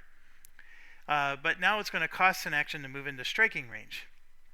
And every time I do, the enemy gets to counterattack. So I want my Wizard to blast those Cave Sturgises as best as I can. So I'm going to move her into striking range, and I'm going to do it with this melee card. It pays her action to enter or leave the striking area. So she's going to go in without having to spend an action. It counts as her action. So she still hasn't spent any actions, but now the enemy gets to attack us. So we're going to go ahead and have this one attack player 1. And here you can see there's penetration, but that's a miss. So player 1 gets a vulnerable. And that, by the way, is Gareth, our fighter. Okay, now that our Wizard's there, she's going to play another card called Casting. She's going to pay 2 experience points, and when she does, her next mana attack is going to gain +2/+1 on all rolls. So we're going to do that and attack these Sturgises, and she's actually going to spend 3 experience points because she's going to add an extra die to her attack. So let's explain that. I spent 2 to add +2/+1, and then here I get to roll 3 dice if I spend another one. So that's where the 3rd experience point comes in. And just a reminder, I need a 6 to hit base. I'm going to roll 3 dice. Now this is going to add +2, so that makes it a 4. But this adds a -1, which is going to reduce that 4 down to a 5. So here we go. Here's our 3 dice. And you can see I got 2 hits out of 3, which is probably as best as I can ask for. I mean, obviously a 3 out of 3 would have been perfect. So I'm going to go ahead and take out this 2 and this 6. So we just killed 2 guys before they had a chance to attack. And then we're going to have this one attack player 5. We're going to let the boss attack. Get that out of the way. So there's a 2 and a 6, so it penetrates and misses. And just a reminder, the boss here has 3 health or more, and so a 7 or less misses. So that puts a that was against player 5. That's our Squire Thief. It puts a vulnerable on him. My advice is to let the boss attack first, because first of all, we're trying to kill all these guys, and we're probably not going to have them all dead before... We have to kill them all before we can even attack the boss. So let the boss go first. Also, if you let all these guys put vulnerables on you, then that means the boss now hits you with all these vulnerables, and he gets huge bonuses to his attacks. You don't want that. So you want it to go the other way around. Make the boss attack first. And that card is discarded. Alright, so that was our wizard. We went in, we blasted him for 1 attack. I forgot to explain this part. We spent 1 attack, and I spent 2 focus. That was how I attacked. Because remember, it takes 1 action to cast the spell, and then you either have to provide 2 focus, 1 action, or 4 experience points. So what I did is I provided 2 focus. Okay? Another thing to bear in mind is that this room has a key word on it called fodder. So what fodder means is you gain 1 experience point for every creature that dies in that room. And I ran into something in my last playthrough that I actually wanted to look up. Could we take advantage of that and have enemies move into that room, and do they also get fodder? So I'm checking right now.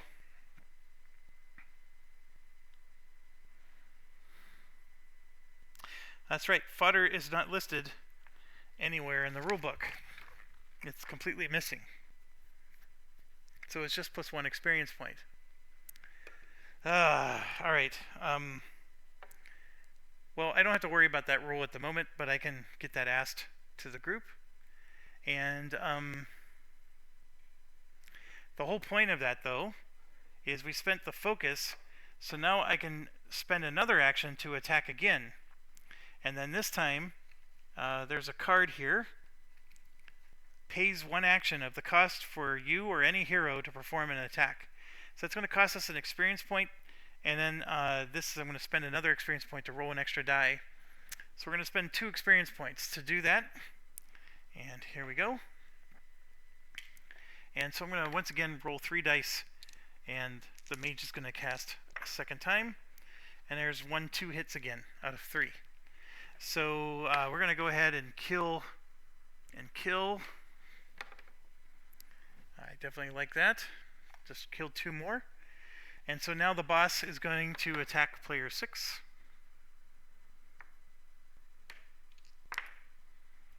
So the boss hits with a 10 and a penetrate of 1. That's going to be 1 wound according to the chart.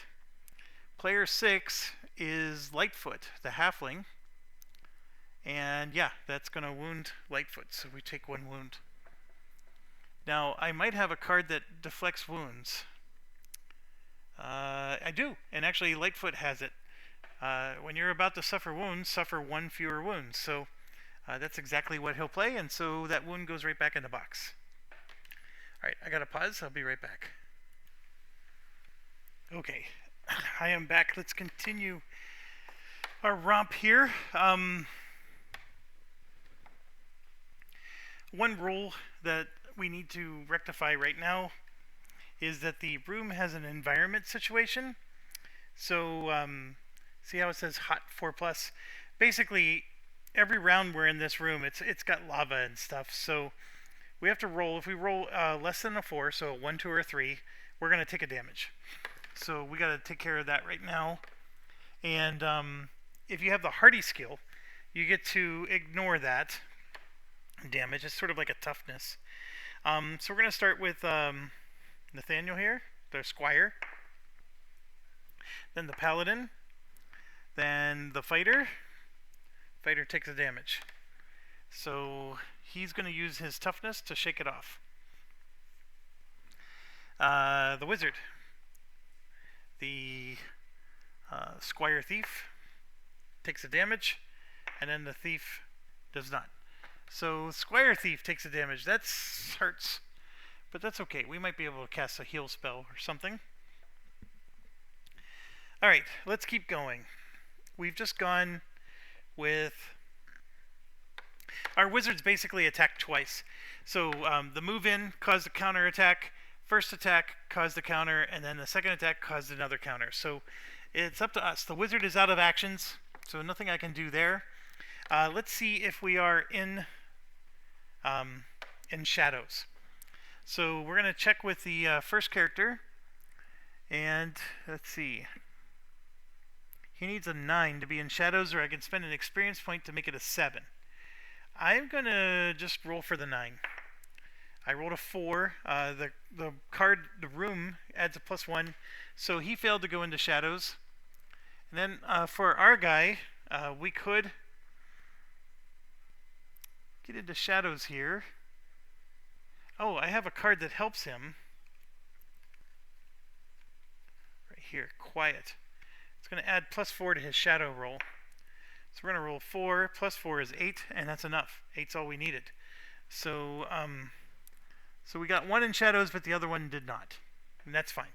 The other one could still try to penetrate and cause vulnerables. And that's what we're gunning for here. Okay, so we had this here. These 2 cards pays the action for a hero to enter the striking area. And I have 2 of them. And if I pay it for somebody else, so one's for the paladin, so I don't have to pay an experience point to let the paladin move in. So she is player 4. And then we're going to get a counterattack for that. So I move her in, and now a counterattack happens. Oh, we'll go ahead and do the player 4 attack right there. So we'll roll our dice, and you can see I got a 3 and a 2. This penetrates the cover. This, of course, is a miss, so that means the paladin gains a vulnerable. And then I can spend 1 experience point to let somebody else move in for free. And I will do that. Now, who's that going to be is the question. I can have the Squire move in for free.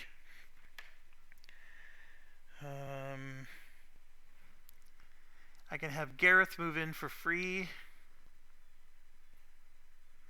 Or our thieves can move in for free.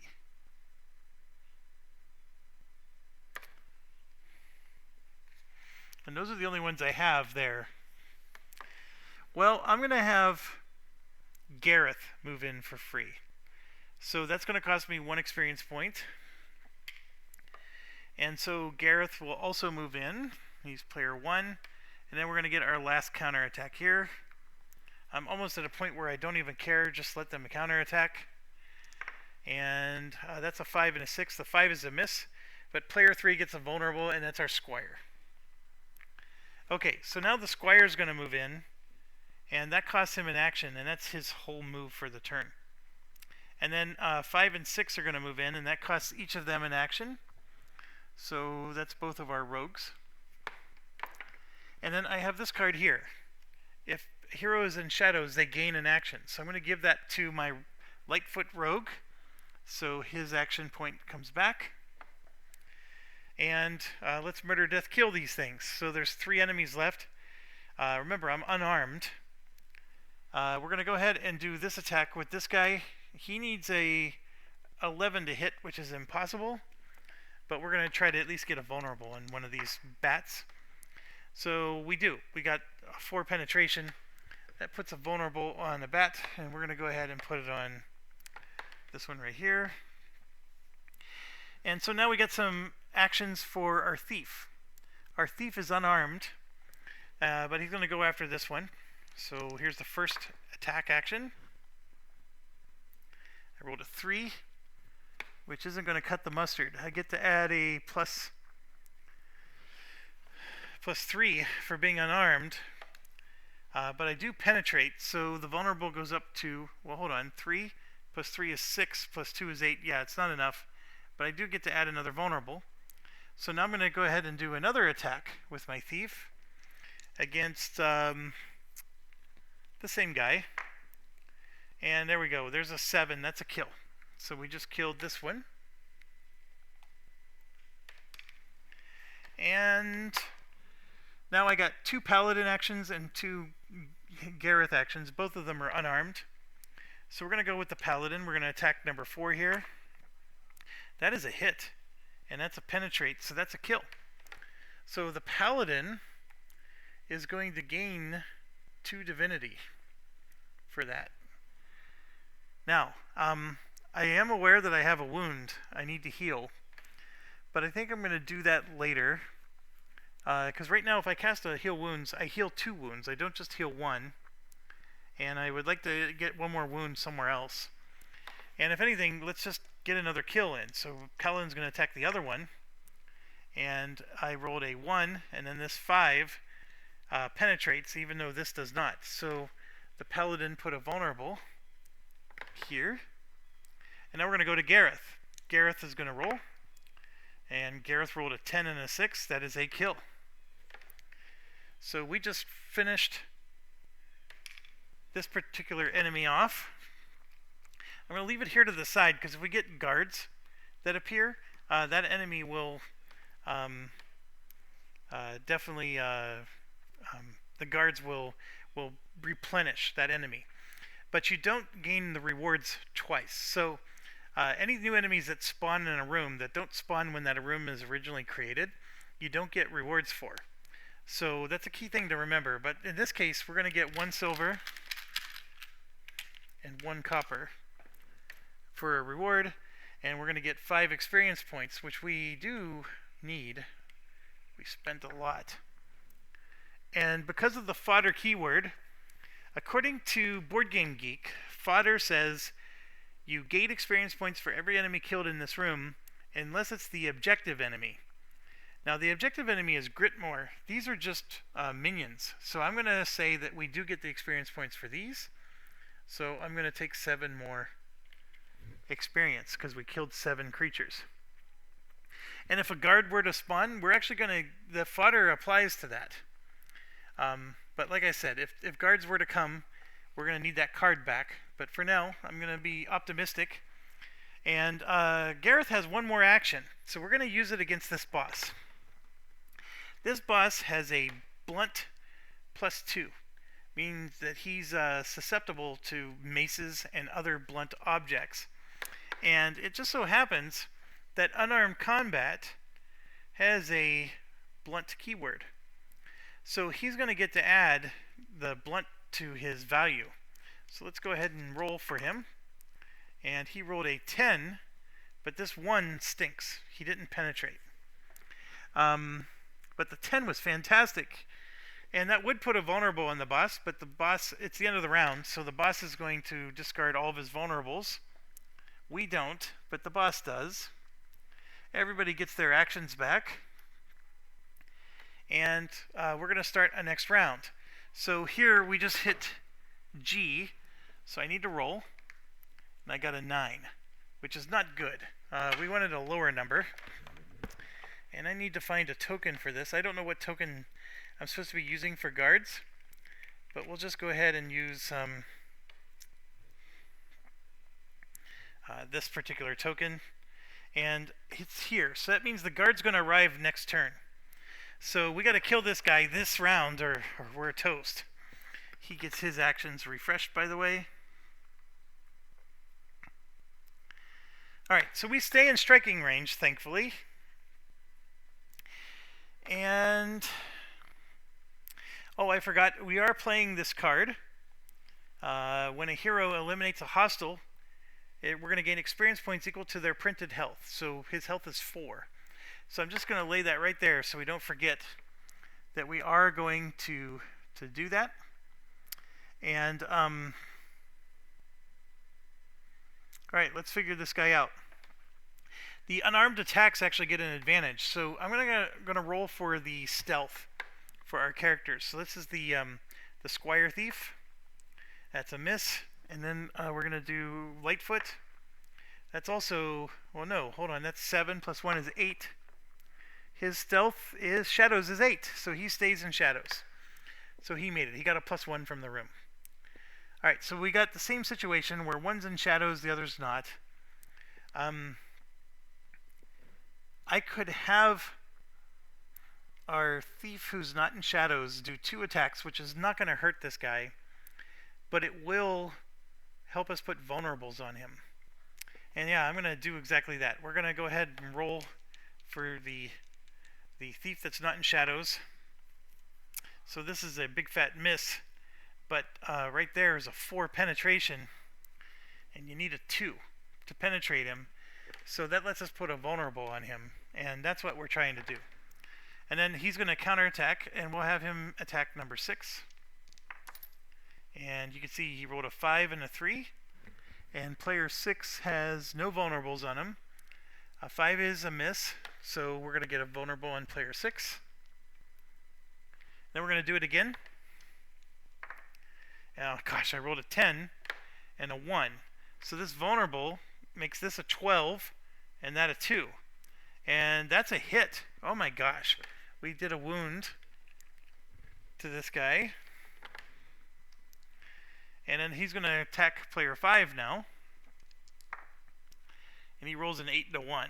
So player 5 already has a wound.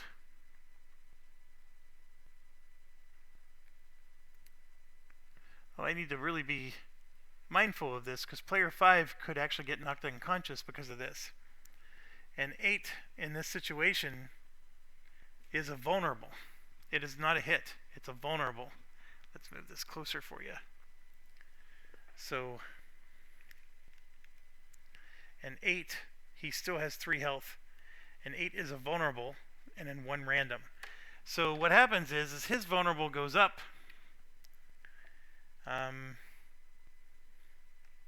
Hold on, let's look at the card. Nope, a 10 is a wound. That's not good. So he's out. He took 2 wounds. I should have healed him with the cleric. I didn't even think about that. So I'm going to retcon. I have the right to do that. I wasn't thinking. So instead of taking this wound, I'm going to reverse it. Couple of things I did wrong here. Since this guy had 1 wound, he only has 1 action. And I took 2 actions with him. So that was illegal for me to do. That's why I have to retcon. And then I'm going to go ahead and we're going to cast heal with our paladin. It's going to cost 3 divinity, and we're going to remove that from him. And that then we're going to put 1 right back on because I'm going to use the roll that we just did. So that's how that's going to play out. And the paladin could heal him again. In fact, I probably should. Just because it costs you a gold to heal in town. But I'm going to... I'll still wait. So let's keep going here. So, enemy has 1 vulnerable on him. So does he. We're going to have the squire attack the enemy now. And the squire rolled a 4 and a 1. So the 1 does not penetrate. The 4 does not hit. But the squire does get 1, 2 divinity points. So we're going to go ahead and grab a 5 here. So he's building up a nice stack of divinity here. And his turn's over. The paladin gets a +1, or sorry, the wrong card. Paladin in the objective location gets a +2/+1 to all of her rolls, hand to hand. So that's huge. I forgot to apply that last round. And you know what else I forgot to do? Odin's Horn. Oh my gosh. I get to roll 4 + 1 die, 5 dice, to see if we get extra actions. Boy, I'm not being very smart here, am I?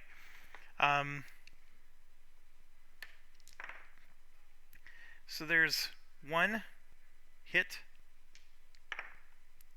2. So we get 2 bonus actions. And I'm going to give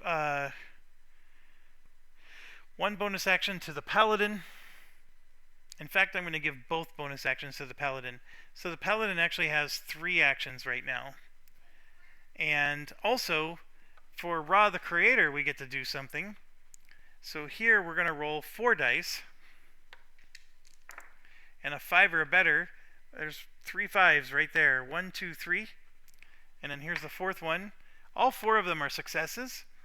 Inflict a total of vulnerables based on successful rolls. I can't believe I've been this dumb. I mean, we just, that's a 1, 2, 3, and here's 4. Okay, so first of all, my apologies. I forgot to use my divinity powers. That would have made a previous battle much easier, and it would have actually made this battle easier too. And technically speaking, if I would have done this raw ability, I would have gotten more divinity points, because now I had 1, 2, 3, 4, 5, 6 divinity from that. I'm not going to retcon it that far, but I'm just showing you that using this thing is very powerful for generating divinity points. Okay, so I'm going to do the 3 paladin actions. The first one is I'm going to heal. So that's going to cost me 3 more divinity. And I'm just going to discard a 2 and flip over a 2. And so we're going to get that guy healed. That's going to be one of our actions. Action 2 is we're going to punch unarmed against this boss who has no wounds.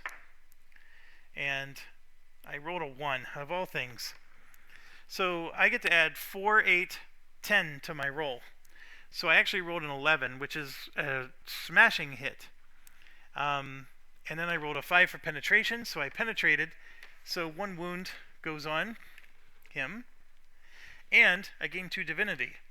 And I'm going to use my last action to attack again.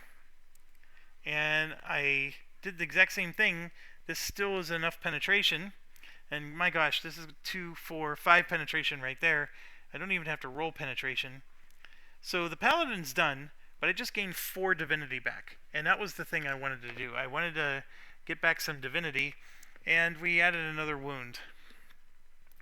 And this guy is toast. It doesn't matter who attacks. I'm going to have Gareth the fighter attack now, and that's a hit. And then Gareth will attack with another one, and that's another hit, and the boss is dead. So my apologies. This raw thing makes this battle so much easier, and I made this harder than it needed to be. So I could have done the same thing on those other creatures. So the boss is down, and we're going to gain 1 silver for this. We get no experience points. However, this will give us 4 experience points because he has 4 health. So I will take 4 experience points for that. And we win. I know it's been controversial because that first room I still did the striking rules wrong. But we finally win. I can't stress enough how much I don't like those rules, but if I'm going to show how to play, I might as well play it by the rules that everybody else is trying to play it with. And there we go. We cleared our first dungeon.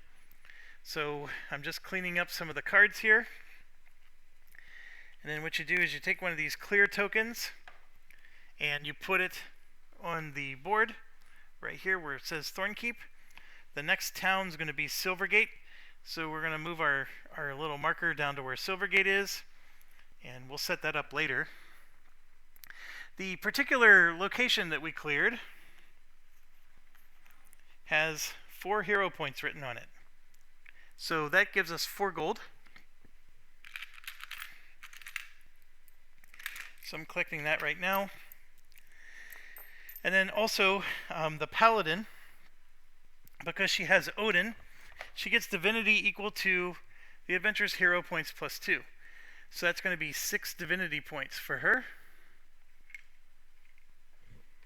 So we're going to give her 5 and flip one of these over to 2. Alright, I think that covers the rewards. All the vulnerables go away. Like I said, we healed all the wounds before the mission ended. I had the ability, instead of using Gareth to fight, I would have attacked with the halfling thief. Well, no, I couldn't attack with him. Fine, Gareth did his thing, but here's what I wanted to do. We got our rogue had 0 cards, and Eleanor the wizard had 0 cards. So technically, we still get to finish the round. And here's where I'm going with this: is they both have 2 actions left. So 1, 2, 3, 4, 5, 6. This is the wizard. Okay.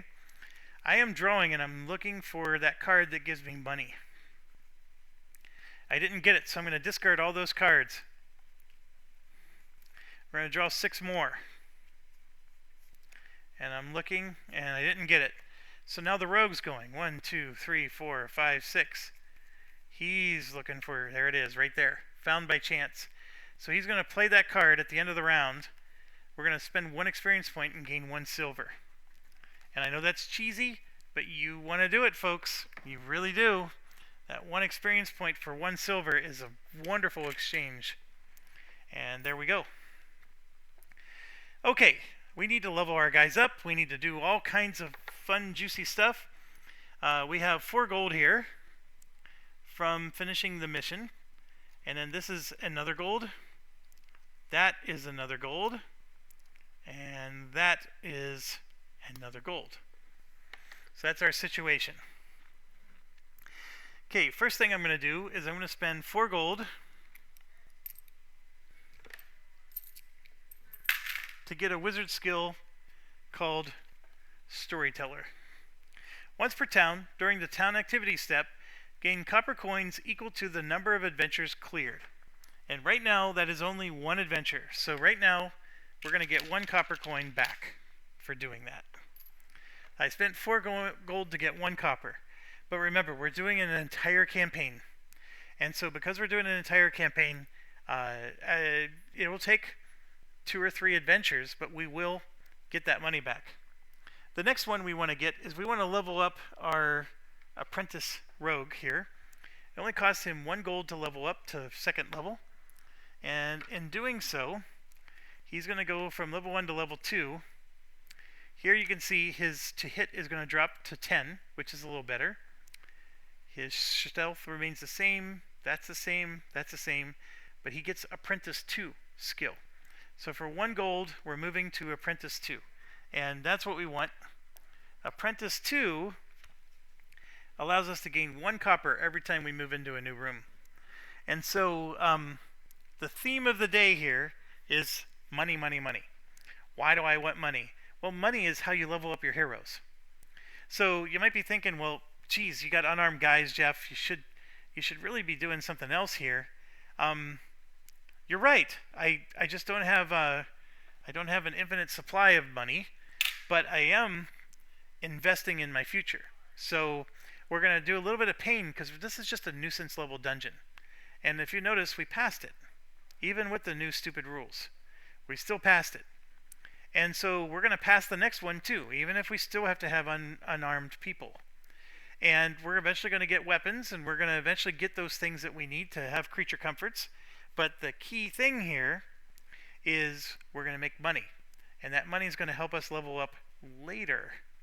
And then as we level up later, that's going to help us when the missions are harder. Alright, but I still have 2 gold left. So I could level up some people.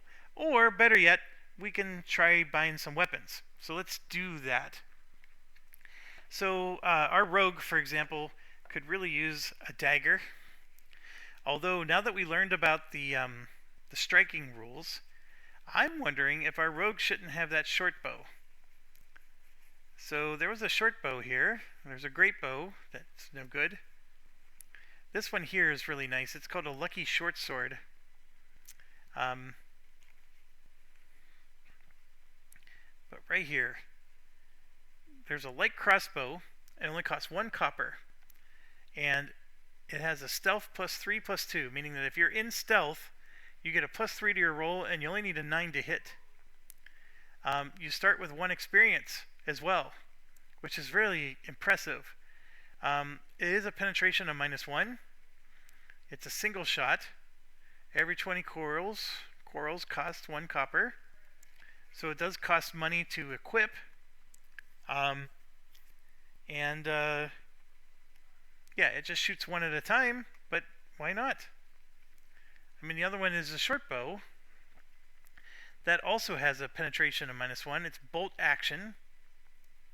So I gotta look up what bolt action means. And it has a stealth of +3/+1. It's worse. I mean, it's just comparatively worse. So I think I want this light crossbow. And that's going to allow me to attack from stealth. And I can do it from range 0. So I don't have to move in all the time. And I think I'm going to go ahead and do that. And give this to our rogue for 1 copper. 1 whole copper. And then I have to spend a copper for 20 corals. So I'm going to go ahead and do that.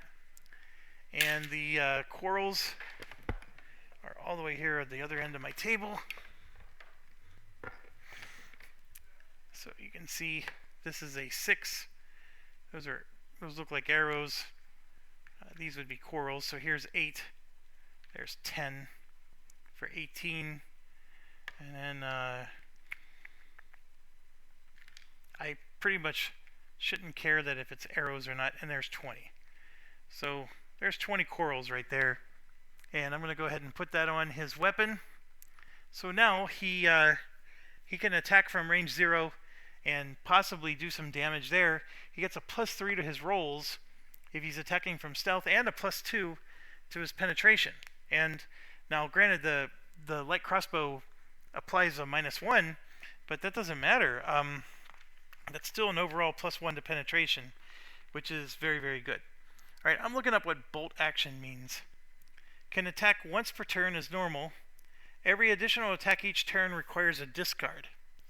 Okay, we don't have bolt action keyword. That would only be if we use the bow, which is even funnier, because I would think that a bow is easier to load than a crossbow. But I don't see the bolt action keyword anywhere. So there we go. We got ourselves a nice cheap weapon for the rogue. That lucky dagger is an amazing weapon. I don't think I saw it here, but remember our rogue has luck. We saw the lucky short sword. There's also a lucky dagger. It costs 2 gold to get, and some change. You need a hand-to-hand of 1, which this particular rogue won't get until like level 4, level 5. So it's going to be a while.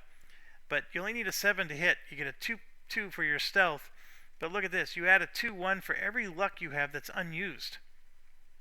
And he currently has 1 luck. He's eventually going to get 2 luck. So if he has 2 luck, he's going to get +4 for this, +2 for that. That's +6. He only needs a 7 to hit. I mean, that's a really amazing dagger. I don't think there's such a thing as a lucky crossbow or something like that. No, there is not. Okay, next one is there's this blessed longsword that looks awesome. But see, it's 3 gold. This would be great for our paladin. You have to have divine powers and a hand-to-hand of 2. Which, actually, her hand-to-hand is just 1 right now, but it'll eventually become 2. What level does she need to be? So level 5 for sure has it. I'm just looking at level 4 here. Cards are being sticky. She's got to get all the way to level 5 before she can have that. But what a great sword for her. She'll be able to hit with a 6. Or she can spend divinity points to get, better rolls. I think that's an awesome sword for her. But it's not a right now sword. So right now we can have her have a flail, but see, that's 3 gold. These are expensive. 4 gold, 3.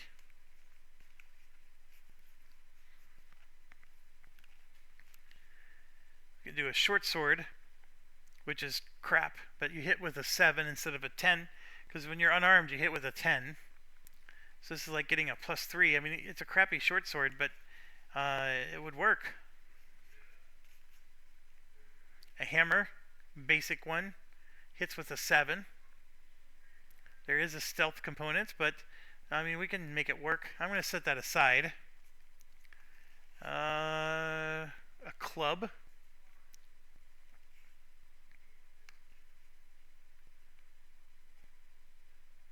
Here's a small hammer.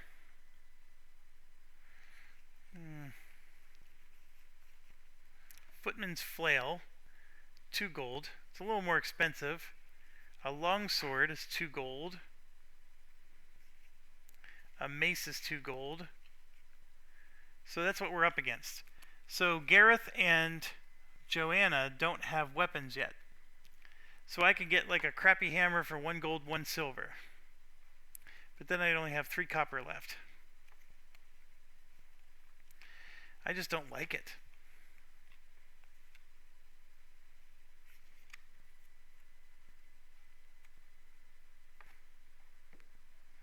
We also have old gear. So for example, you can get a old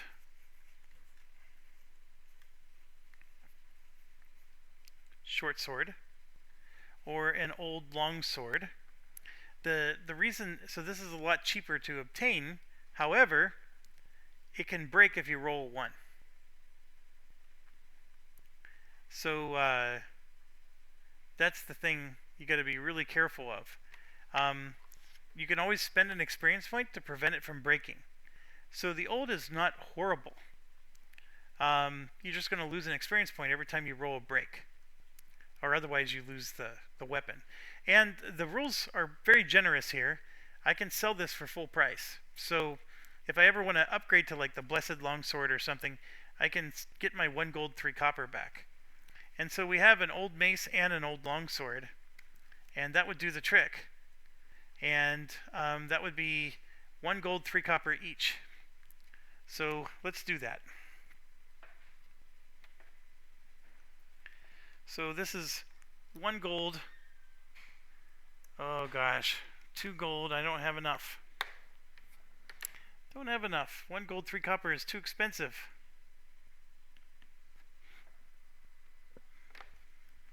So that means one of them is going to go without a weapon again. I could do a short sword for 3 copper.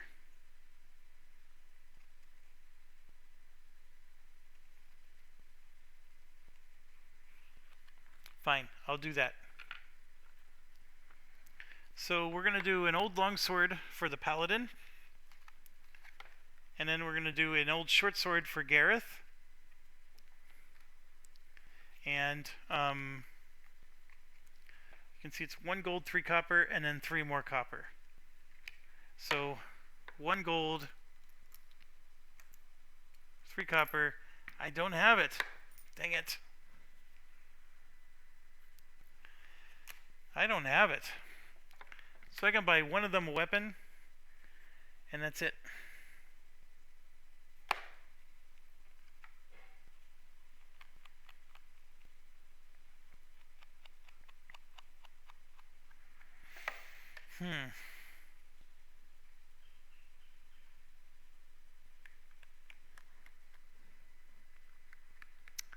I don't know what the right thing to do is here. Going unarmed worked for us last time. We could do it again. It's just that it's really wonky.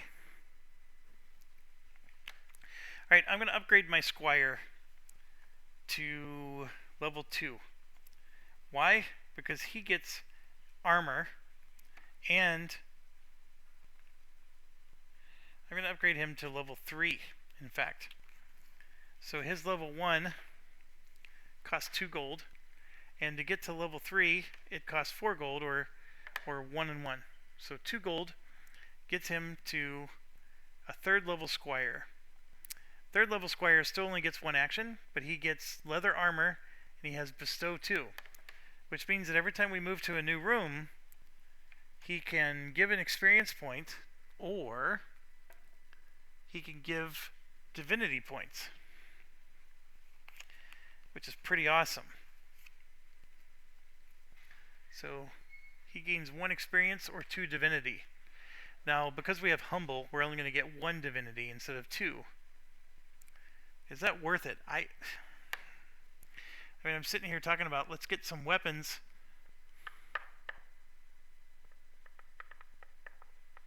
I would like to do it. I'm changing my mind again. Right now I'm okay with just getting an experience point because we do need the experience points. You know, and the reason we're money tight is because I went after these investments. So what I'm going to do is I'm going to buy an old longsword and give it to Gareth for 1 gold and 3 copper. So 1 gold and 3 copper, and we just happen to have 1 silver left over, and we're just going to move on to the next mission. So I'm going to go ahead and end the video here. So thanks for watching. As always, stay awesome. I'm sorry for the start over, but even if I don't like the rules, I still want to get the rules right and cover the game as accurately as I can. I mean, I know I get rules wrong from time to time, or I have a mental mistake, but in this case, I honestly thought that that was how you played the game, and apparently it's not. And I don't like it, but let's at least play it the way it was meant to be played, and then we can make our assessments from there, and so can you. So anyways, thanks for watching. Stay awesome.